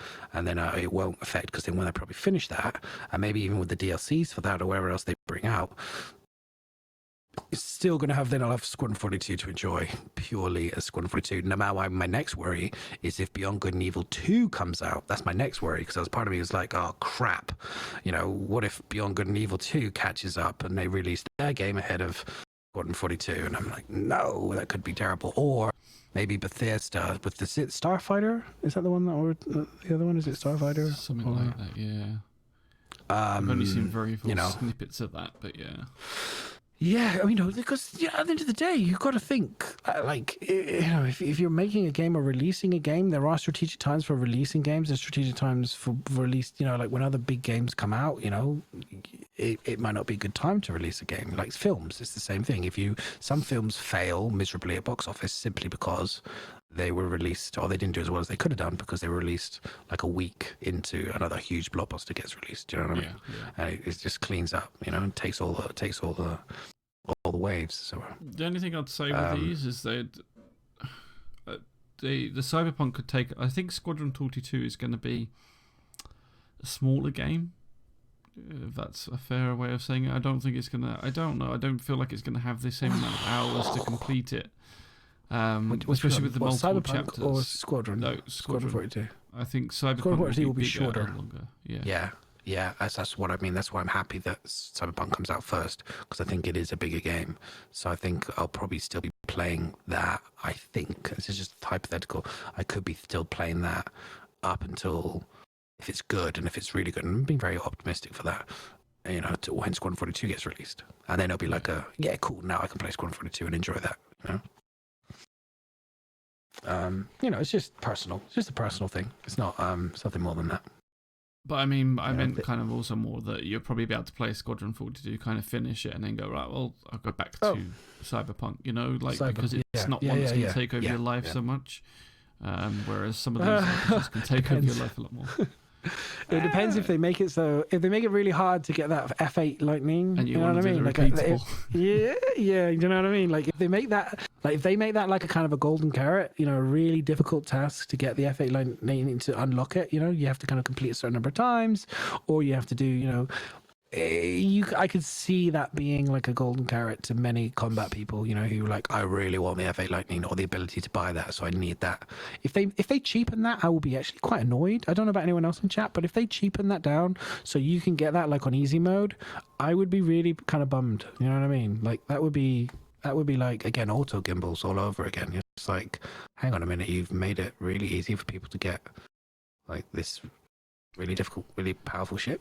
That would feel a bit, you know. Depends on how powerful the ship is, but yeah. It's got. Have you seen his loadout? Well, yeah, but that's freaking insane. unless it changes. These things change a lot. But yeah, I know what you're saying. They do. But that. I mean, that's a good point on terms of replayability of Squadron 42. What's your opinion on how they think it should be done? Like, do you think, like, I think it'd be quite nice if, well, so first of all, they talked about different reactions. So depending on how well you do or the actions you choose have different consequences. So will there be several playabilities to play and choose different options and see how that plays out? Or do you think it's all going to end up kind of converging on the same, like you may, because there's some games that say they offer you this choice, and then like I think Star Wars The Old Republic was very much like that. You could make the choices, but in reality it didn't actually affect the storyline. So I suppose that's the first thing. Do you think that's going to be a thing? I hope with the 400 hours of mocapping that they've done, that is a sign of potentially many different avenues of storytelling. Do you know what I mean? Like, I'm hoping the reason they've done so much of that is so that they've made it so that there are many different endings, or there's many different outcomes, and they go for more of, again, like I'm saying, like CD Projekt Red. Like, if you read about the way they build their stories and the way that they can go off all over the place, and I think Far Cry did a similar type of thing, whereas at the very beginning you didn't even have to kill the, you could have just killed the dude and walked away, or you could have just walked away and not done the mission, and then the story ends, and that's the end of the game. It's like, I love that because it was like, oh, there's just, consequence. Yeah, and I love that. So for me, I'm hoping that they've put in so many of these extra hours on doing all the mocap and stuff that's the like kind of a little sneaky hint into say, hey, guess what, guys? We've got potentially loads of avenues. And again, like I say, CD Projekt Red have kind of raised the bar. Same with Grand Theft Auto and Red Dead Redemption 2. They've raised the bar in terms of the missions and the way that the worlds are kind of organic, and your choices and outcomes are fluid. And the way that Tony Z has spoken about the MMO part of the storytelling and the missions and the AI and everything else, even if they, you have to take them on their word, whether you believe them or not. And I know I'm very salty when it comes to that team at times.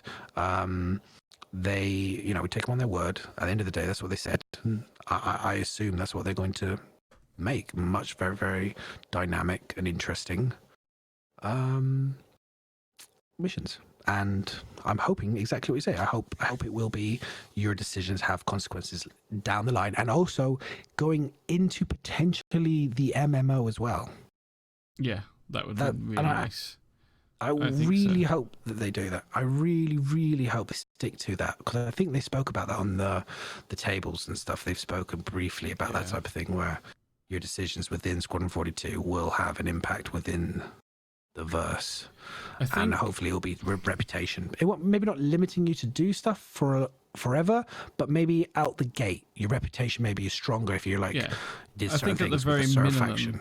Very minimum, it'll, if they're going to do something, is at least affect your reputation, so that certain people are going to like you more or less because of the way you were in the single player. Because that's like I'd like to say an easy thing for them to do, but it kind of is. They could tweak your reputation, preload it from your stats from the game, basically, and that will ultimately have a bit of an effect on you, because if you helped someone out in the Squadron 42, that might make you well off with a certain faction, and then when you get into the game, like you said, it's not game breaking. It means you can go, it just means that, oh shit, if you want to go and now work with someone else, you're going to have to grind their reputation up in the verse because you fucked them over in Squadron 42 or something. Like, I think that's cool little consequences from how you play the game.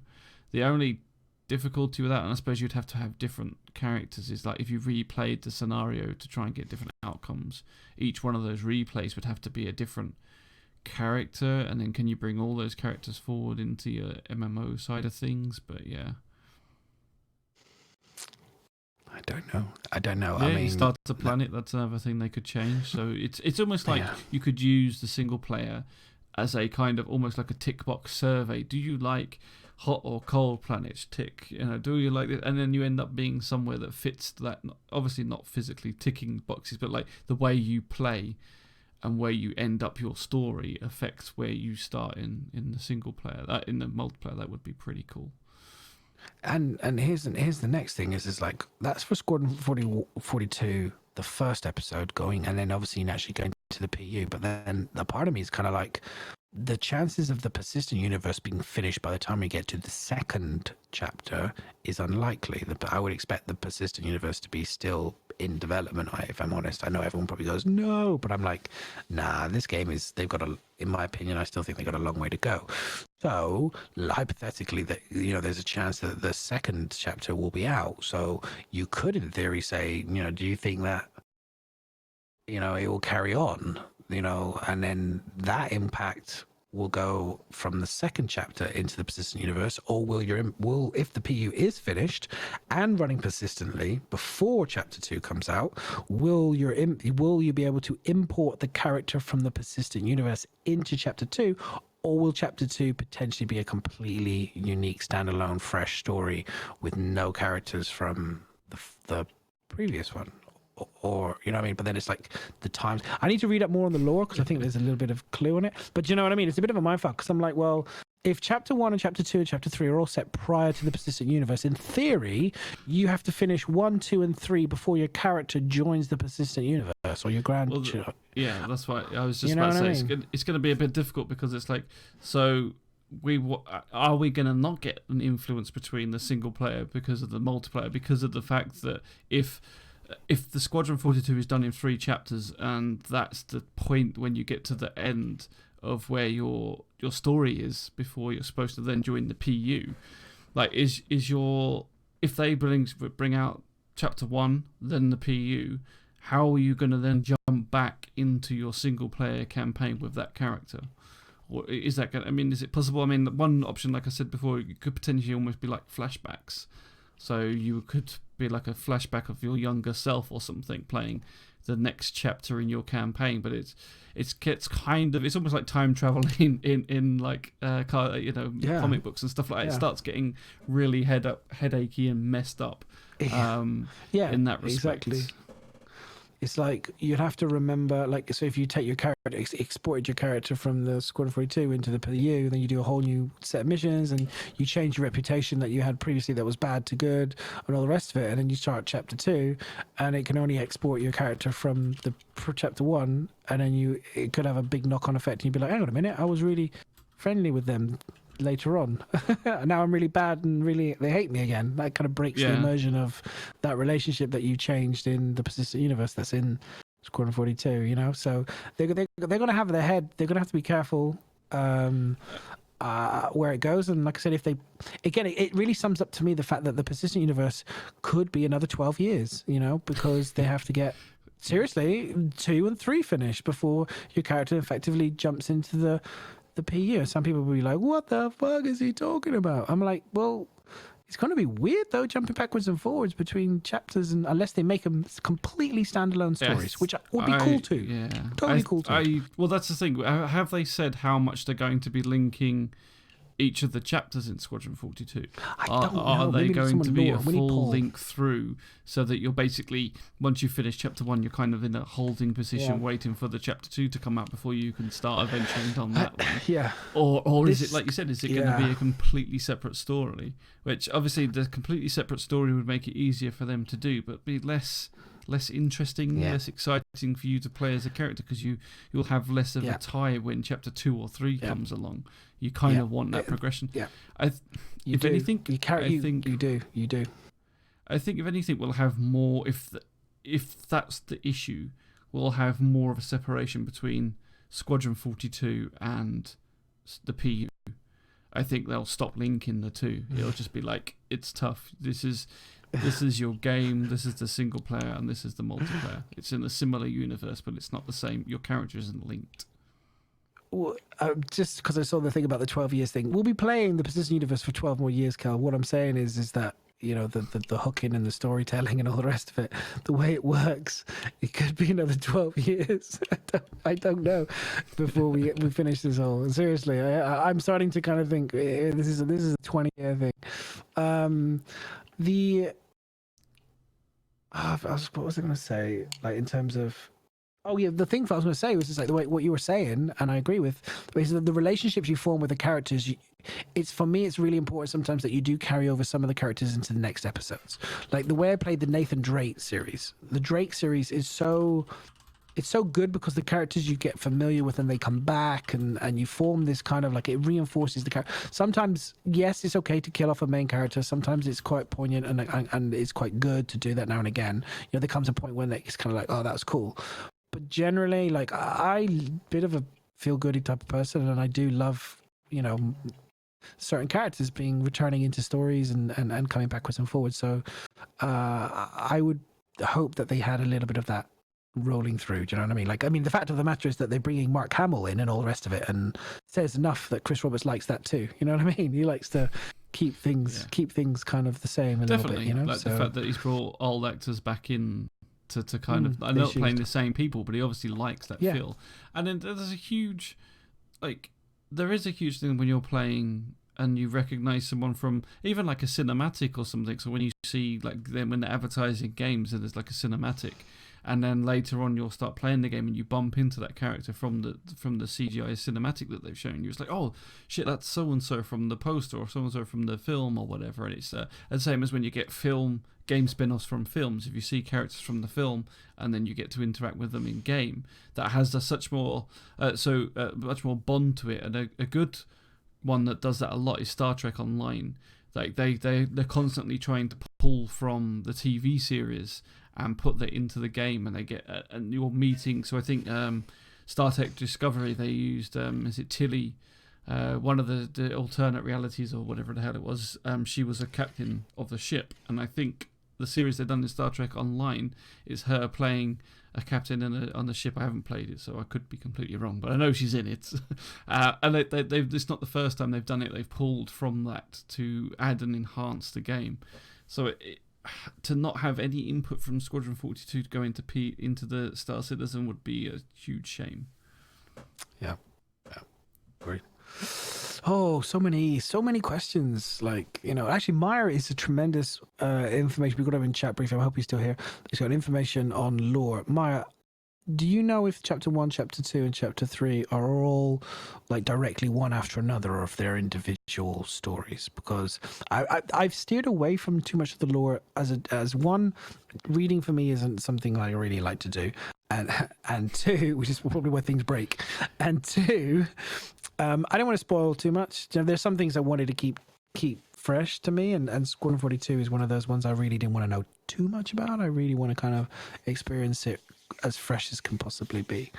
But you know,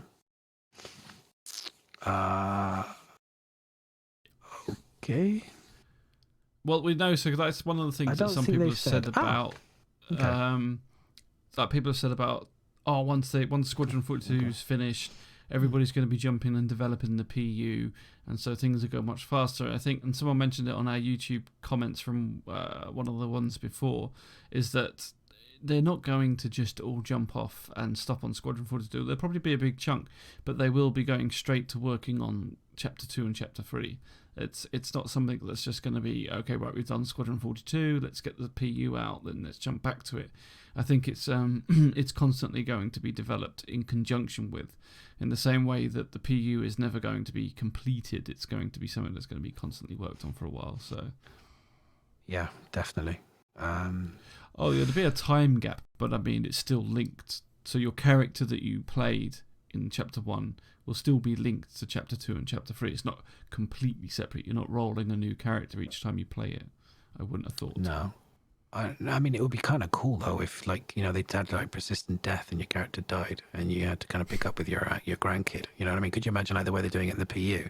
Yeah, permadeath, and then, like, they kind of have, like, some sort of time reel where your next character kind of springs into action or whatever, is like the grandkid or something. A bit like, anyone played, there's a game on my phone which was with the sword, and you kind of like never died type of thing, but when you did die, you kind of got respawned at the beginning, and you had to kind of go all the way back to and then you respawn, like that kind of vibe. That'd be kind of cool.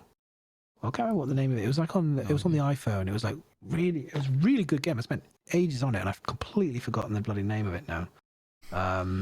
But it was like you had this castle, and it was a really great story. The story was tremendous, actually, and really, I always thought it was really. It was only years later that after I suddenly unlocked by randomly on a plane, because on the plane for ages I was nothing to play, and I picked it up again, and I hadn't played it for years, and I suddenly like found a new secret area, and then all of a sudden this huge new story suddenly sprung upon me, and I had never found before. I was like, oh my god, the revelations were just aliens, and it was crazy. Infinity Blade, yes. Infinity Blade, that's the one, Cal. Yeah, Infinity Blade, and the it was weird. Like you played the same thing over and over again, but it was really cool, and you unlocked new things. But there was that would be kind of cool. Like if character did die and kind of was reincarnated or something, and then but it was your kid. You're not reincarnated, but you're the next generation. I don't know. Well, they've told us that that's obviously something that can happen on Star Citizen end on the PU.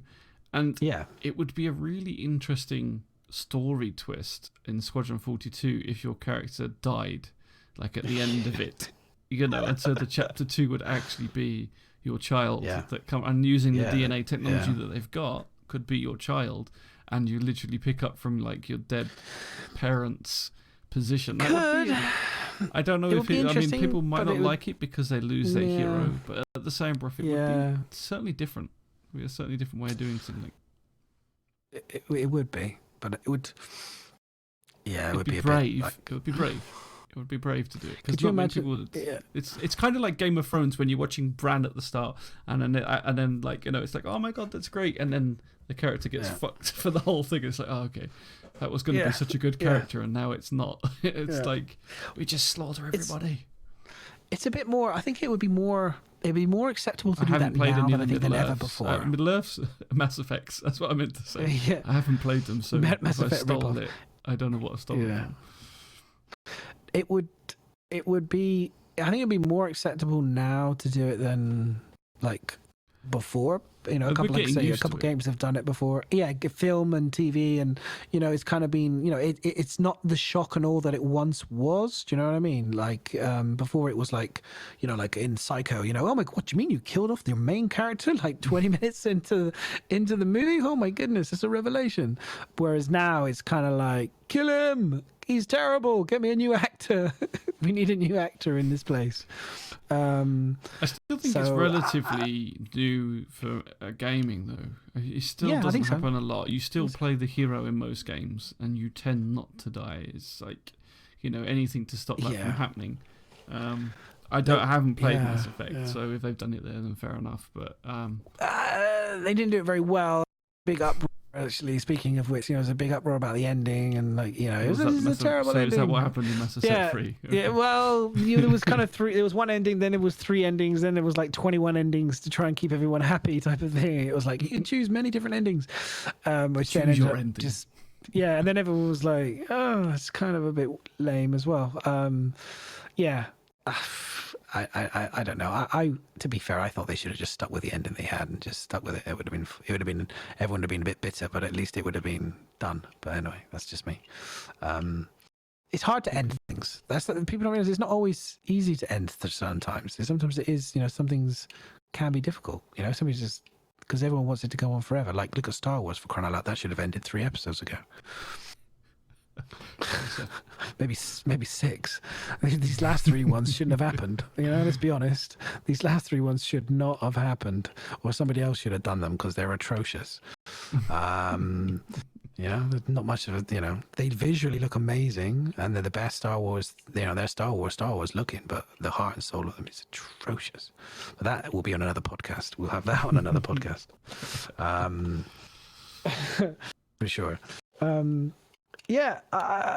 I don't know. I mean, in terms of anything else, like new-wise, that I don't think there's anything else really to talk about. I mean, there was a bit of RTV, but it was mostly just them talking about, like you mentioned, the fact that the team that built the environments thought they were doing a good thing, and everyone else thinks that they were wanting it to be better or something. I think you said. What was it you said? Something like that?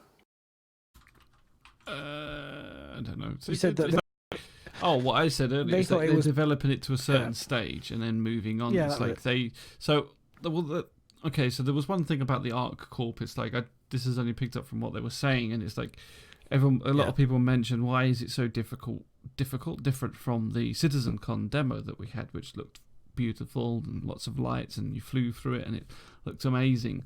And a lot of people compared the one we've got now to that and saying it's not as good. Now, we kind of defended that and said, well, it's still early alpha, they're still developing it, and I suppose to a certain degree that is still the case. However, their case in point was a bit like, oh, we redesigned the buildings to make them look better. We've done stuff that we think makes the lighting look better, and it's also because performances need to be improved. And so the worrying side of that is like a lot of people felt like it didn't look as good. And so we're hoping that it'll get better. If they're sitting there thinking, oh no, that's now improved, you feel a little bit like, oh, is it improved? Because a lot of us don't think it is. We was kind of hoping this is just a first pass until you get better connections. And it still might be. It still might be when they get the OCS and the server-side meshing and everything else in, it may work better. I think firstly, that team over-delivers. And I'm super impressed with them. So for me, like, they're one of my hero teams from the outside. I don't, obviously internally, I can only just see what I see on the outside. But they're one of my hero teams in terms of they've always over-delivered. They created things, the technology that we've enjoyed, the procedural technology, all the rest of it. They've done a tremendous job. I think they have so much to do. If you think about, the 100 system thing. Okay, now I don't believe they'll do 100 systems. I think they'll do 10. But let's just say they're being told they try to push for 20, 50 or whatever, or even 100. They have to move on from planet to planet. Think how many they cannot stick around on ArcCorp for particularly much longer. They genuinely have to move on to the next thing because they'll never get it done, unless they come up with even better procedural tech, which is, I'm sure they're doing lots of sprints on it. They have to move on, and otherwise, there just won't be anything made. So they have to move on to Microtech. They've got the next patch to do it, Yeah, they do, and they've got think about all the we've got all the stations to do as well. All the stations that have to be built. Not just I don't know if I'm guessing the station people will be a different team to the guys who do the planets. I'm guessing. I mean they've shown us a lot of the stations are like pre-gen, so it's kind of. It should be quicker. But I sometimes wonder about that though, because I sometimes think from what I understand of mocap and stuff, it's a similar type of thing. It's like everyone talks it up as a big game, it saves you loads of time and all the rest of it, but actually the animation artists have to usually go in and clean up a lot of the rigging, and it can end up being quite tedious. It can be actually quite a lot more work than people realize. It doesn't actually save you the gains are small compared to what people perceive the gains. Do you know what I mean? They think, mocap is done, and then it gets put in the computer and everything works really, really well. It makes you a small saving, but maybe not a huge saving. Maybe this is the same because the artists still have to go in and touch up the areas and make sure everything, exploding boxes don't happen. I don't know. It's just, like I said, it's a maybe.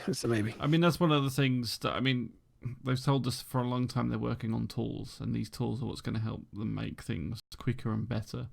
And so at the moment, it's still kind of, we're waiting for you to say, shit, look what these tools can do now, and look how quick we can do a planet, because there is a lot to do and a lot in the systems, and it feels like they're not necessarily, at least we're not seeing them zoom through it, which we would expect when they said they built these tools that do it all for you, the stations. Saying that they might be just avoiding putting things in for the sake of putting them in. We've seen them have about 10 different truck stops already made through the procedural technology. They're just not in the game. Now, maybe they're sort of there's no point just dumping a shit ton of truck stops everywhere, partly due to, the performance and things like that. And until the performances, there's no point just keep overloading people with more places to go for no necessary real reason. So it could be to do with that, and they could be working on other planets and moons and stuff that we don't see, and they just choose not to give us any information on that yet. It's not unheard of. We've had ships come just straight out flight ready at an announcement, so there's definitely things they can be working on that we don't get to see.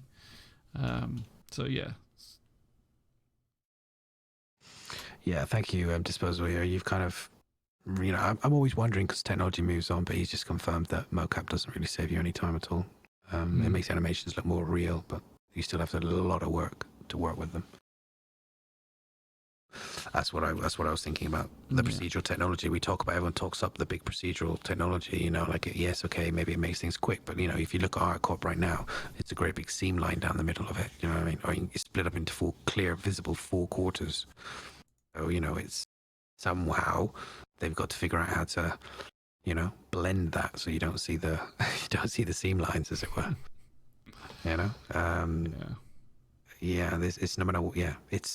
It's fascinating. It's definitely fascinating. But they are a great team. They're doing a great job, and they have an enormous task ahead of them, and they are delivering leaps and bounds, and they just keep, they keep doing a good job. We always want more from them, but I think they're doing an amazing job. Let's be honest. I mean, look at all those screenshots, the thousands of screenshots that litter Reddit. That says everything. That says everything you need to know about that team and the ship teams and all those guys. The prop making and the sets building and and the flight model guys and everyone to get the ships flying around. Got to give them the props. You guys, you're creating an amazing world, no question. Just give us some more. Give us more. We always want more. Give us more. All right. Anyway, I think Give us more. I think that's pretty much us covered most things. Yeah, I really, think so. like you said. I mean, we've had a good discussions. There's not a lot of information that they've given us to talk about, but hopefully you've enjoyed what we have spoke about. Yeah. We have a few questions, so we're going to go through those, and then we'll kind of end it there.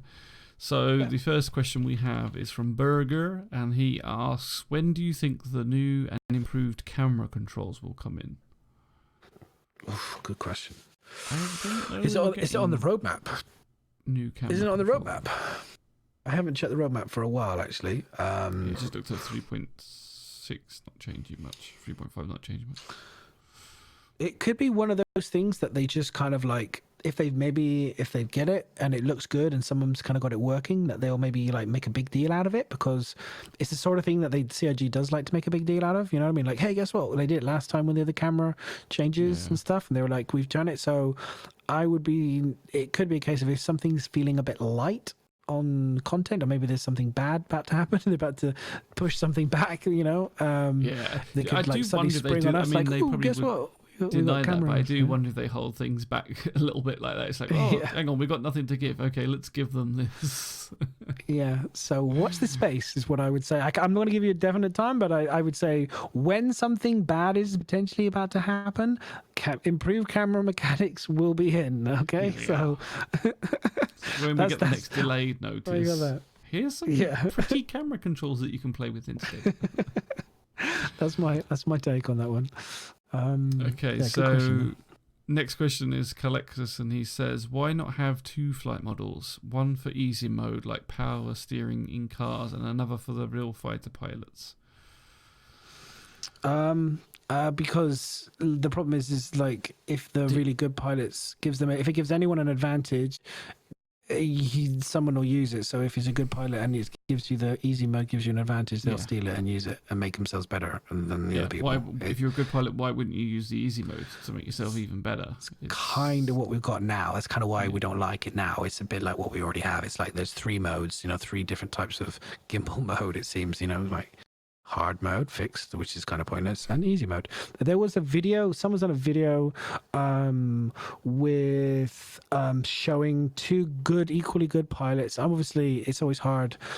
You can't have, unless you could have twinned pilots and fighting each other, you have to go with 2 people who are very competent and can kill each other effectively. And one flew gimbaled and one flew fixed, and the gimbal pilot won because the fixed guy just couldn't get away. He just no matter how good I try, no matter what I do, I just cannot get away from those auto aim gimbals. And that's it. I mean, there's nothing more to be said. Like, you see that, and you see Red Lear as one-handed, drunken, drinking, whatever, not drunken, just drinking, flying backwards through Arena Commander, killing everything. And it just says everything that's wrong about auto gimbals. And why? People say you can fix them. I think you could try and fix them and you're blue in the face. The reality is they give an advantage. And if they don't give an advantage, then they're useless and they shouldn't be in the game. That's the way I kind of look at it. It's like the whole point of them is to make things easy and to help you hit something. So you either have them or you don't. And if you have them, I'm sorry to say there'll always be an issue with them. So for me, it's like, if you have to have them, just give them to turrets and give them to NPC AI that's shooting you. Don't give them to people. Because in spaceships, give them to the turrets only if you want them to hit. That's if you have to have them. I don't want them at all. Improve ESP and pips. Just do that. You shouldn't need to have auto aim, in my opinion, or aim assist like that. I think you should be able to do it. Yeah, I totally agree. I think it shouldn't be in. It just doesn't need to be in. I think if anything, it should be a system to use for AI. So that AI have a way of hitting, and they can literally control how good or bad that auto-aim circle is, so that they can give it to different quality levels of AI. I think they're the only people that should have access to it. And even then, that's why I worried about AI being better than humans, because if they've got an auto... This is what I said a long time ago, before they gave us automatic aim. I thought, if they give automatic aim to your NPC pilots, why would you have a player in your turret when an AI can do better? So this is what auto aim brings to it. It brings that difficult debate on whether you should be doing it or not. Whether you and if you start taking AI over players because it's better, then something's going wrong with your game. When you're trying to encourage a multiplayer game with multi-crew and you're taking AI, nah. I think again, I think that you've hit the nail on the head for me, because then you're coming into the realms of, again, it's like, is this, like you said, a multiplayer game or is this a single player game? If this is trying to again appease everybody because you want single player people to be able to pick up bigger ships, those whale account people who maybe have got those big ass ships, but no one, they've got no friends or whatever to fly them, but they got to put some money or whatever, and they have these ships and they just want to fly them around. Or even medium-sized people who want to fly them around, but they haven't got any friends to fly them with.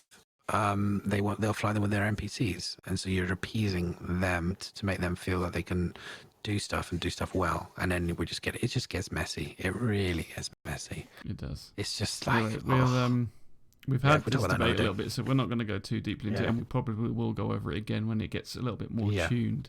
But I also do think you made a good point before on that in terms of like competitions don't use auto aim in any other sport. So if they want this as an e-sport, you ain't going to get auto aim in this. Holy fuck. So everyone talked about dude, like I'll talk about that another time, but like so we will go back to it obviously, but because we want to, there is a little bit, and we're all kind of guilty of this a little bit, is that we jump on things when it's the first iteration in there because it's like our passion for the game. So it's like, oh my god, why have you done this?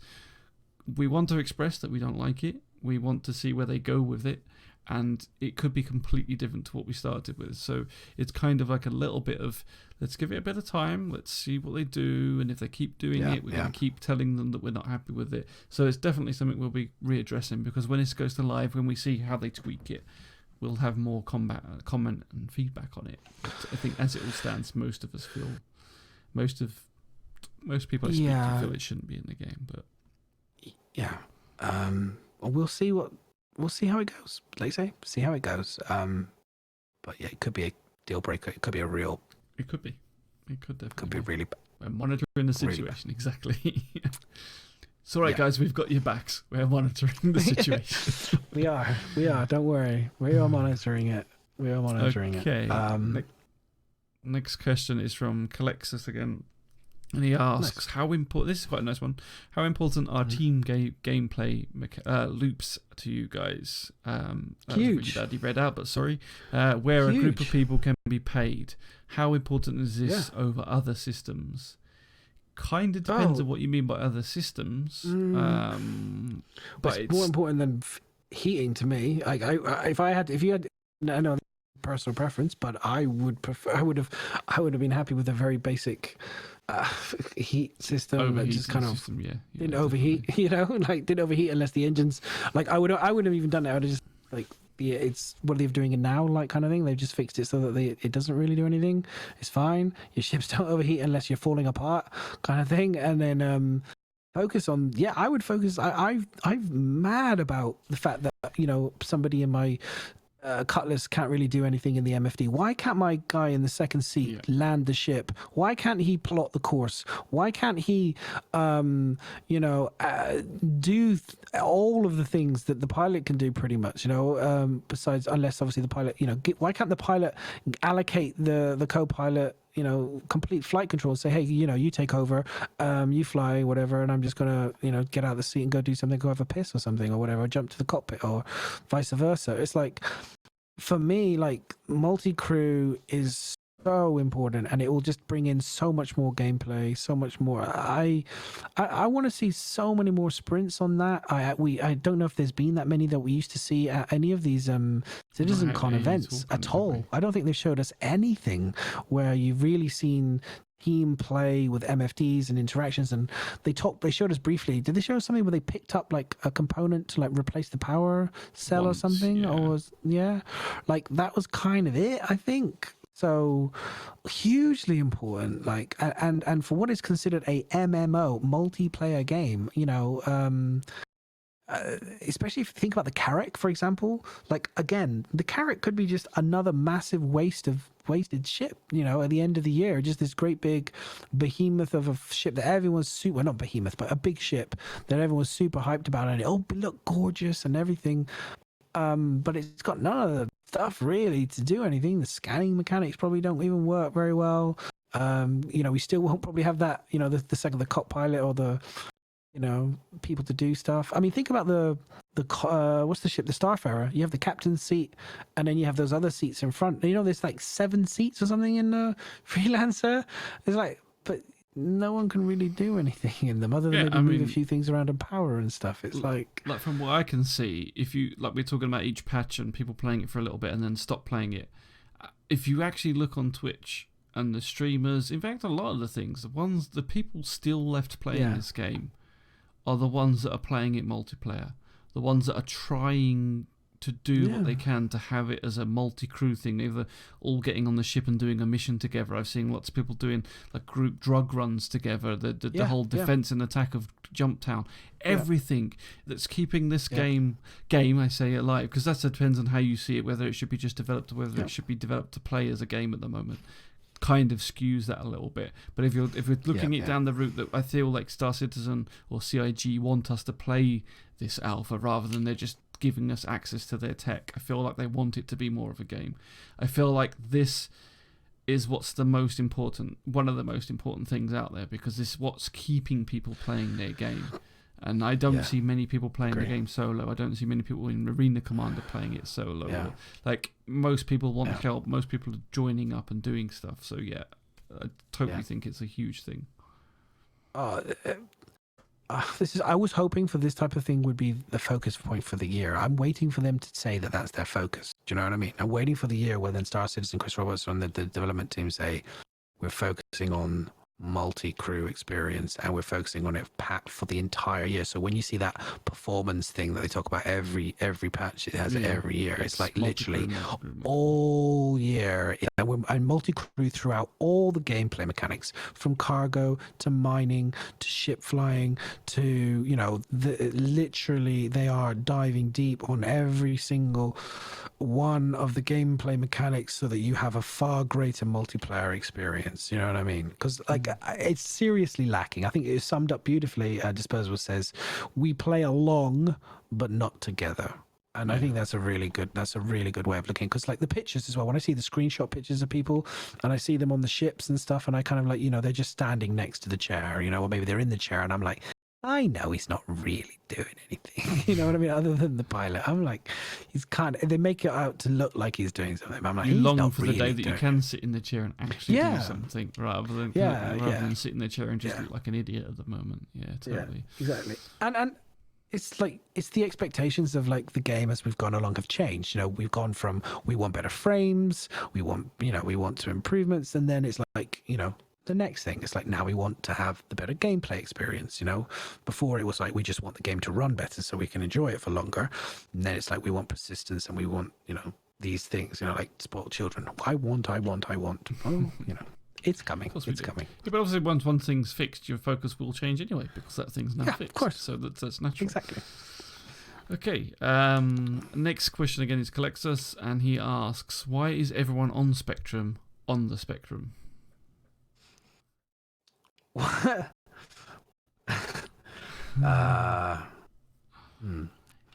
Because unfortunately, it's not just Star Citizen. It's not just Spectrum. It's like, look at Twitter, look at forums, look at Reddit. It's almost like it's fashionable to be a bitch and to whinge and to be stupid and to make stupid comments. It's like, oh, let's all just do it. And so that's what people do. Yeah, some people do that. That's for sure. I'm not saying everybody, but I'm saying these forums are basically a ground for that, where people will go and make unthoughtful. No, because like the comments you've made haven't been like you thought about it and you want honest feedback from it. But it's people. I think he means more people that just reply again, "Oh, you're an idiot. That's why I go somewhere else." It's like, that's not constructive. It's not it's not joining in the conversation. You're literally just being. You're like, why press the comment button? It's a bit like the age-old saying. It's like, if you've got nothing important, if nothing useful to say, then don't say it at all. Don't say anything at all. And that's what some people need to learn. Yeah, it was like someone said on the Reddit. I think they posted on one of the things on. They didn't like something about the flight model. Oh, they said I hate to disagree, was their reply. And I was like, well, okay, you can disagree, but can I have a bit more than, like, I don't mind, like, you can just disagree, that's fine, that's cool, but I'll always ask somebody when they say they disagree, I'll say, why do you disagree, and what was it about the previous, flight model or whatever it was that you liked versus this one? I want to kind of get more into a conversation with you to actually understand, because your argument might actually be really, really good and actually turn my head. Like, I am of an open mind, and if your opinion is actually, and you've got a good reason, and I go, do you know what, actually, I think that's right. You've changed my mind. You've actually made me look at that in a different way. It's better. But if you just say, I hate disagree, or I disagree, or that's fucking shit, or whatever, I'm not gonna, you haven't taught me anything. You haven't educated me in any way. It's just literally all you've done is just waste your time and my time for a few seconds. It's like, spend a little bit of time. But yeah, I post like you. I think you do. I post on Spectrum nowadays. I just post on pictures, creative stuff, or if I have an idea, like something that I think might make the game better, and I just want to kind of gauge people's opinions. There's always somebody, some smart aleck, usually that cuts it down pretty quick, which is always fun. But sometimes. Yeah, sometimes it's not. And then I spend you spend 20 minutes having a big conversation that doesn't really go anywhere, and then I realize that was a waste of my life. Yeah, I mean, it's happened in certain places. I won't say where, but I started doing a discussion. It's like, actually, what this person clearly is got their mind set on what they want to say, and they're not even listening to input. And you think, I just walk away. It's just easier, and for your own sanity, better to walk away. There is There's some those moments, definitely. Are making comments to make comments. They're not interested in your argument back or seeing reason. It's there just so that they can argue with you. It's like, I know people in real life that are like it. They just want to argue. They just want to see the world burn. Well, I think that, I think sometimes that there are some people who genuinely want to be turned, like there's a tiny little fraction of something that you could change their opinion on it. But it's probably but they're generally not the ones that call you an arsehole every time you make a post. No, those ones usually have daddy or mummy issues. Those ones, that's usually their issue. They just need a hug often. I hate to say it, or get out more. Okay, I've got a couple more questions. So, okay. Can I just ask quickly? I'm desperately for a drink. Who's going to sit on the Iron Throne? Well, since Manus is gone, me. Yeah. The Iron Throne is mine. It's all mine. See, can't you? No, it's not even remotely Iron Throne. Anyway, yeah, that's that one. So, question 6. Colexus again. I think you like asking questions, sir. It's all good. When are we going to be getting RGB colour schemes for armour sets? This takes the pressure off the CGIG artists and allows players to have more control over how they look. This can work for eye colour and hair colour as well. So from what they've said, this isn't going to be a thing. It's to do with having too many color variables and everything else, and causing too much resources to be used up by allowing people to change all the colors that way, which is why we're getting these set colors. I'm disappointed by Bullshit. Bullshit. I'm sorry, that's bullshit. It's what we saw on ships, and it's like now we're getting these exclusive Dragonfly skins, Ursa Rover skins, and to me it's like, it's money. Come on, it's man. money. This could have been. It's money. It probably will be down to money. It will be down to money. It's so they can sell shit. Yeah. It's so that you don't have I can't make a yellow dragonfly, or you can't make or potentially, it's something that looks like something else that they're selling. Honestly, it's just so they can make money. I don't believe it for a second. I'm sorry. I mean, maybe there is a truth to it, I'm sure, with the assets and all the rest of it. But I mean, come on, seriously, you seriously telling me you can't make it an RGB color wheel for? That's just, come on. I mean, that's bullshit. Come Elder Scrolls Online now. doesn't do that, but you can buy dyes to change it all. But again, I think that's about money. It's not about changing your color systems. Come on. It's I don't know. I mean, that's I mean, if that's what they want to do, I mean, it's bull. Come on, I mean, it's just bull. I've never been a fan of it ever since they've kind of. I get you want to make microtransactions, you want to make money. I get that kind of thing. Like guild. It's just. It's kind of like the DNA system, and like we won't go into it too much now. But this is something we can actually talk about in another one. But it's like to me, I've seen other games like Black Desert Online and things like that where you can drag and drop and change everything so much that you can really make different looking characters. And while this DNA system kind of does that, it feels, and Kaika said it to me, it feels almost like you need a degree to understand how this Chinese face is going to mix with this person's face, and how that's going to make your eyes look different. And if I do, what percentage of that do I need to do this percentage of this face? And if I do this, is it going to give you a smile, or is it going to make it look like he's constipated? I don't know. It's like, it's a little bit like, come on, this could have been a lot easier to do, but. Anyway, that's a different thing. We'll talk about another time. But it's again, they allow, it's like restricting that customization things you could do. So BDO is Black Desert Online. There must be a resource reason, I guess. But I think honestly, the color thing, it's I'm not a fan of the way they've done the color thing with the red and the greens, and it's like Lego, Like it's like allowing us to dye armor. Like if most MMOs allow you to dye your armor, like you change the colors somewhere or pay for it.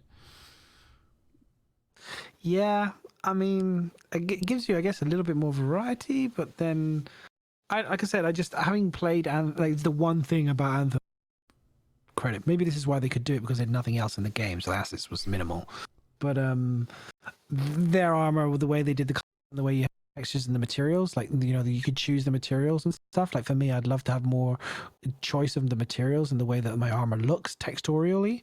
So differences between brush metal, gun metal, gold, silvers, titaniums and titanium alloys, matte painted alloy. If you think about all of the potential variations you could do to the armor just texturally rather than color wise, you could do a hell of a lot more to the way that things look when they get hit by light as well.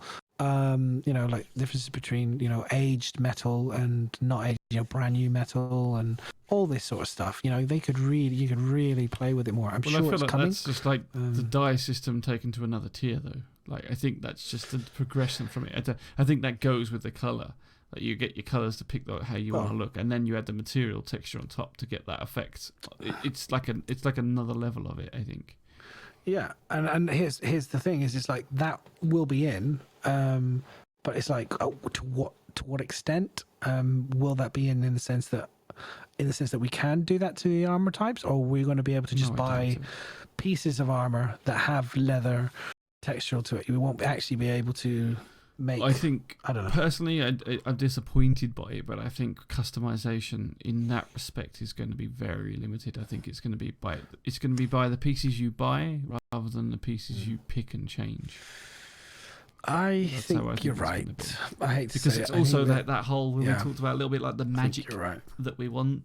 It's like to change your Yeah. texture of your armor would be you've got to take it into Yeah. some booth somewhere and change magically change it, and they don't want you to do that sort of shit. So I know. I just it bums me out so hard, man. Like when like it's the same with like the we talk play Satisfactory and the industrial and kind of making stuff. You know, like I the games nowadays, the way we build games, people want more personal customization to it, and the problem is like the gaming companies know that, and they are like predators to it with financially. That pisses me off a bit. Yeah, that's exactly how loot boxes have taken over, because people really want to customize their character as much as possible. It's one thing, and especially in an MMO, it's one like, people don't worry too much in a single player, but in an MMO, it's something that people really want.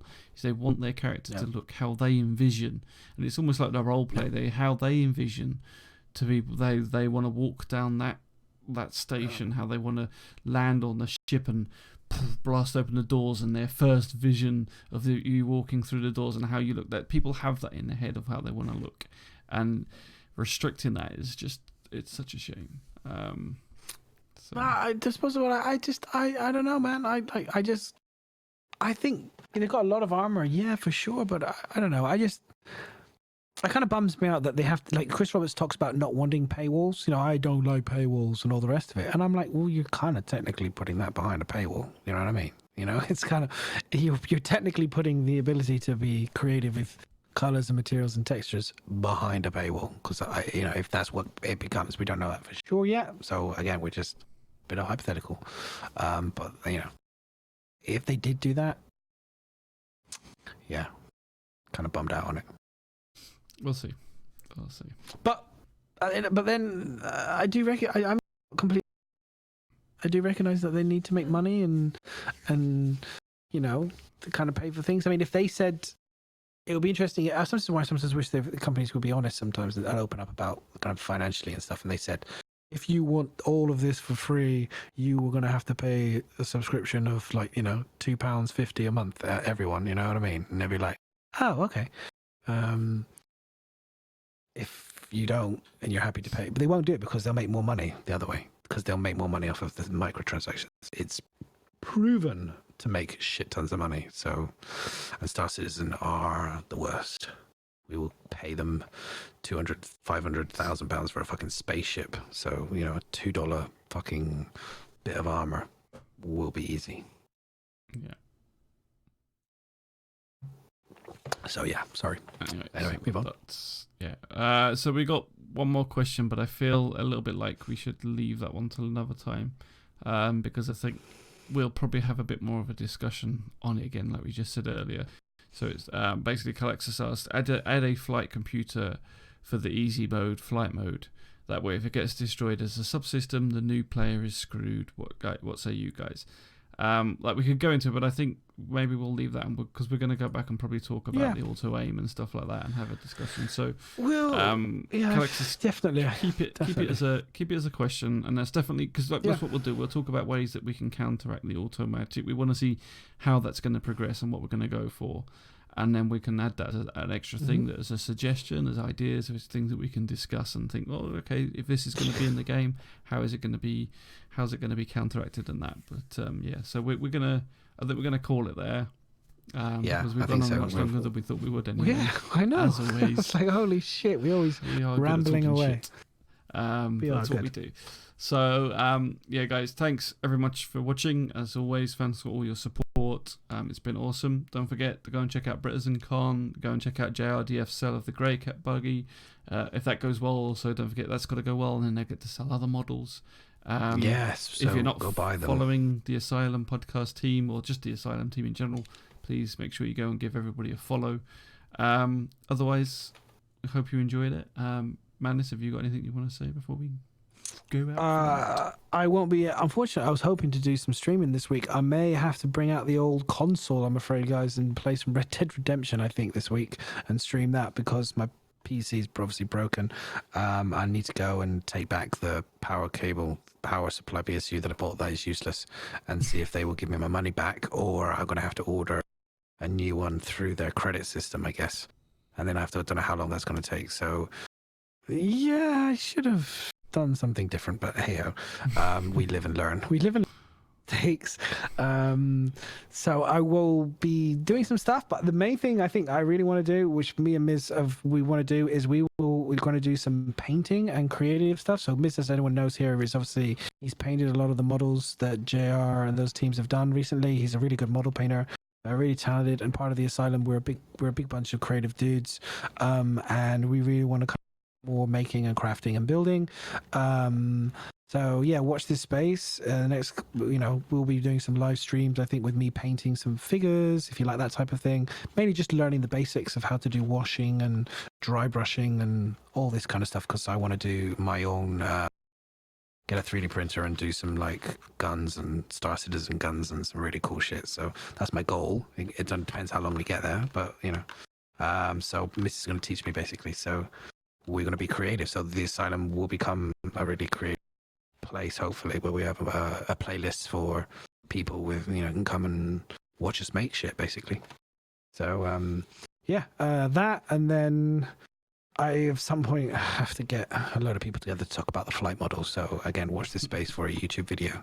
Watch for a YouTube video that will be specifically about the flight model and all that kind of stuff. So, I think that's it.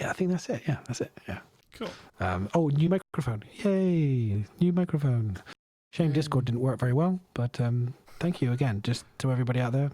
Thank you for supporting us. Miz is going to get his soon, so a big thank you to everyone that gave us money and supported us for the 2K year goal. We still have a couple £100 left to go to try and get to finish it, but we're not in a rush to push it, so we've already achieved more than enough.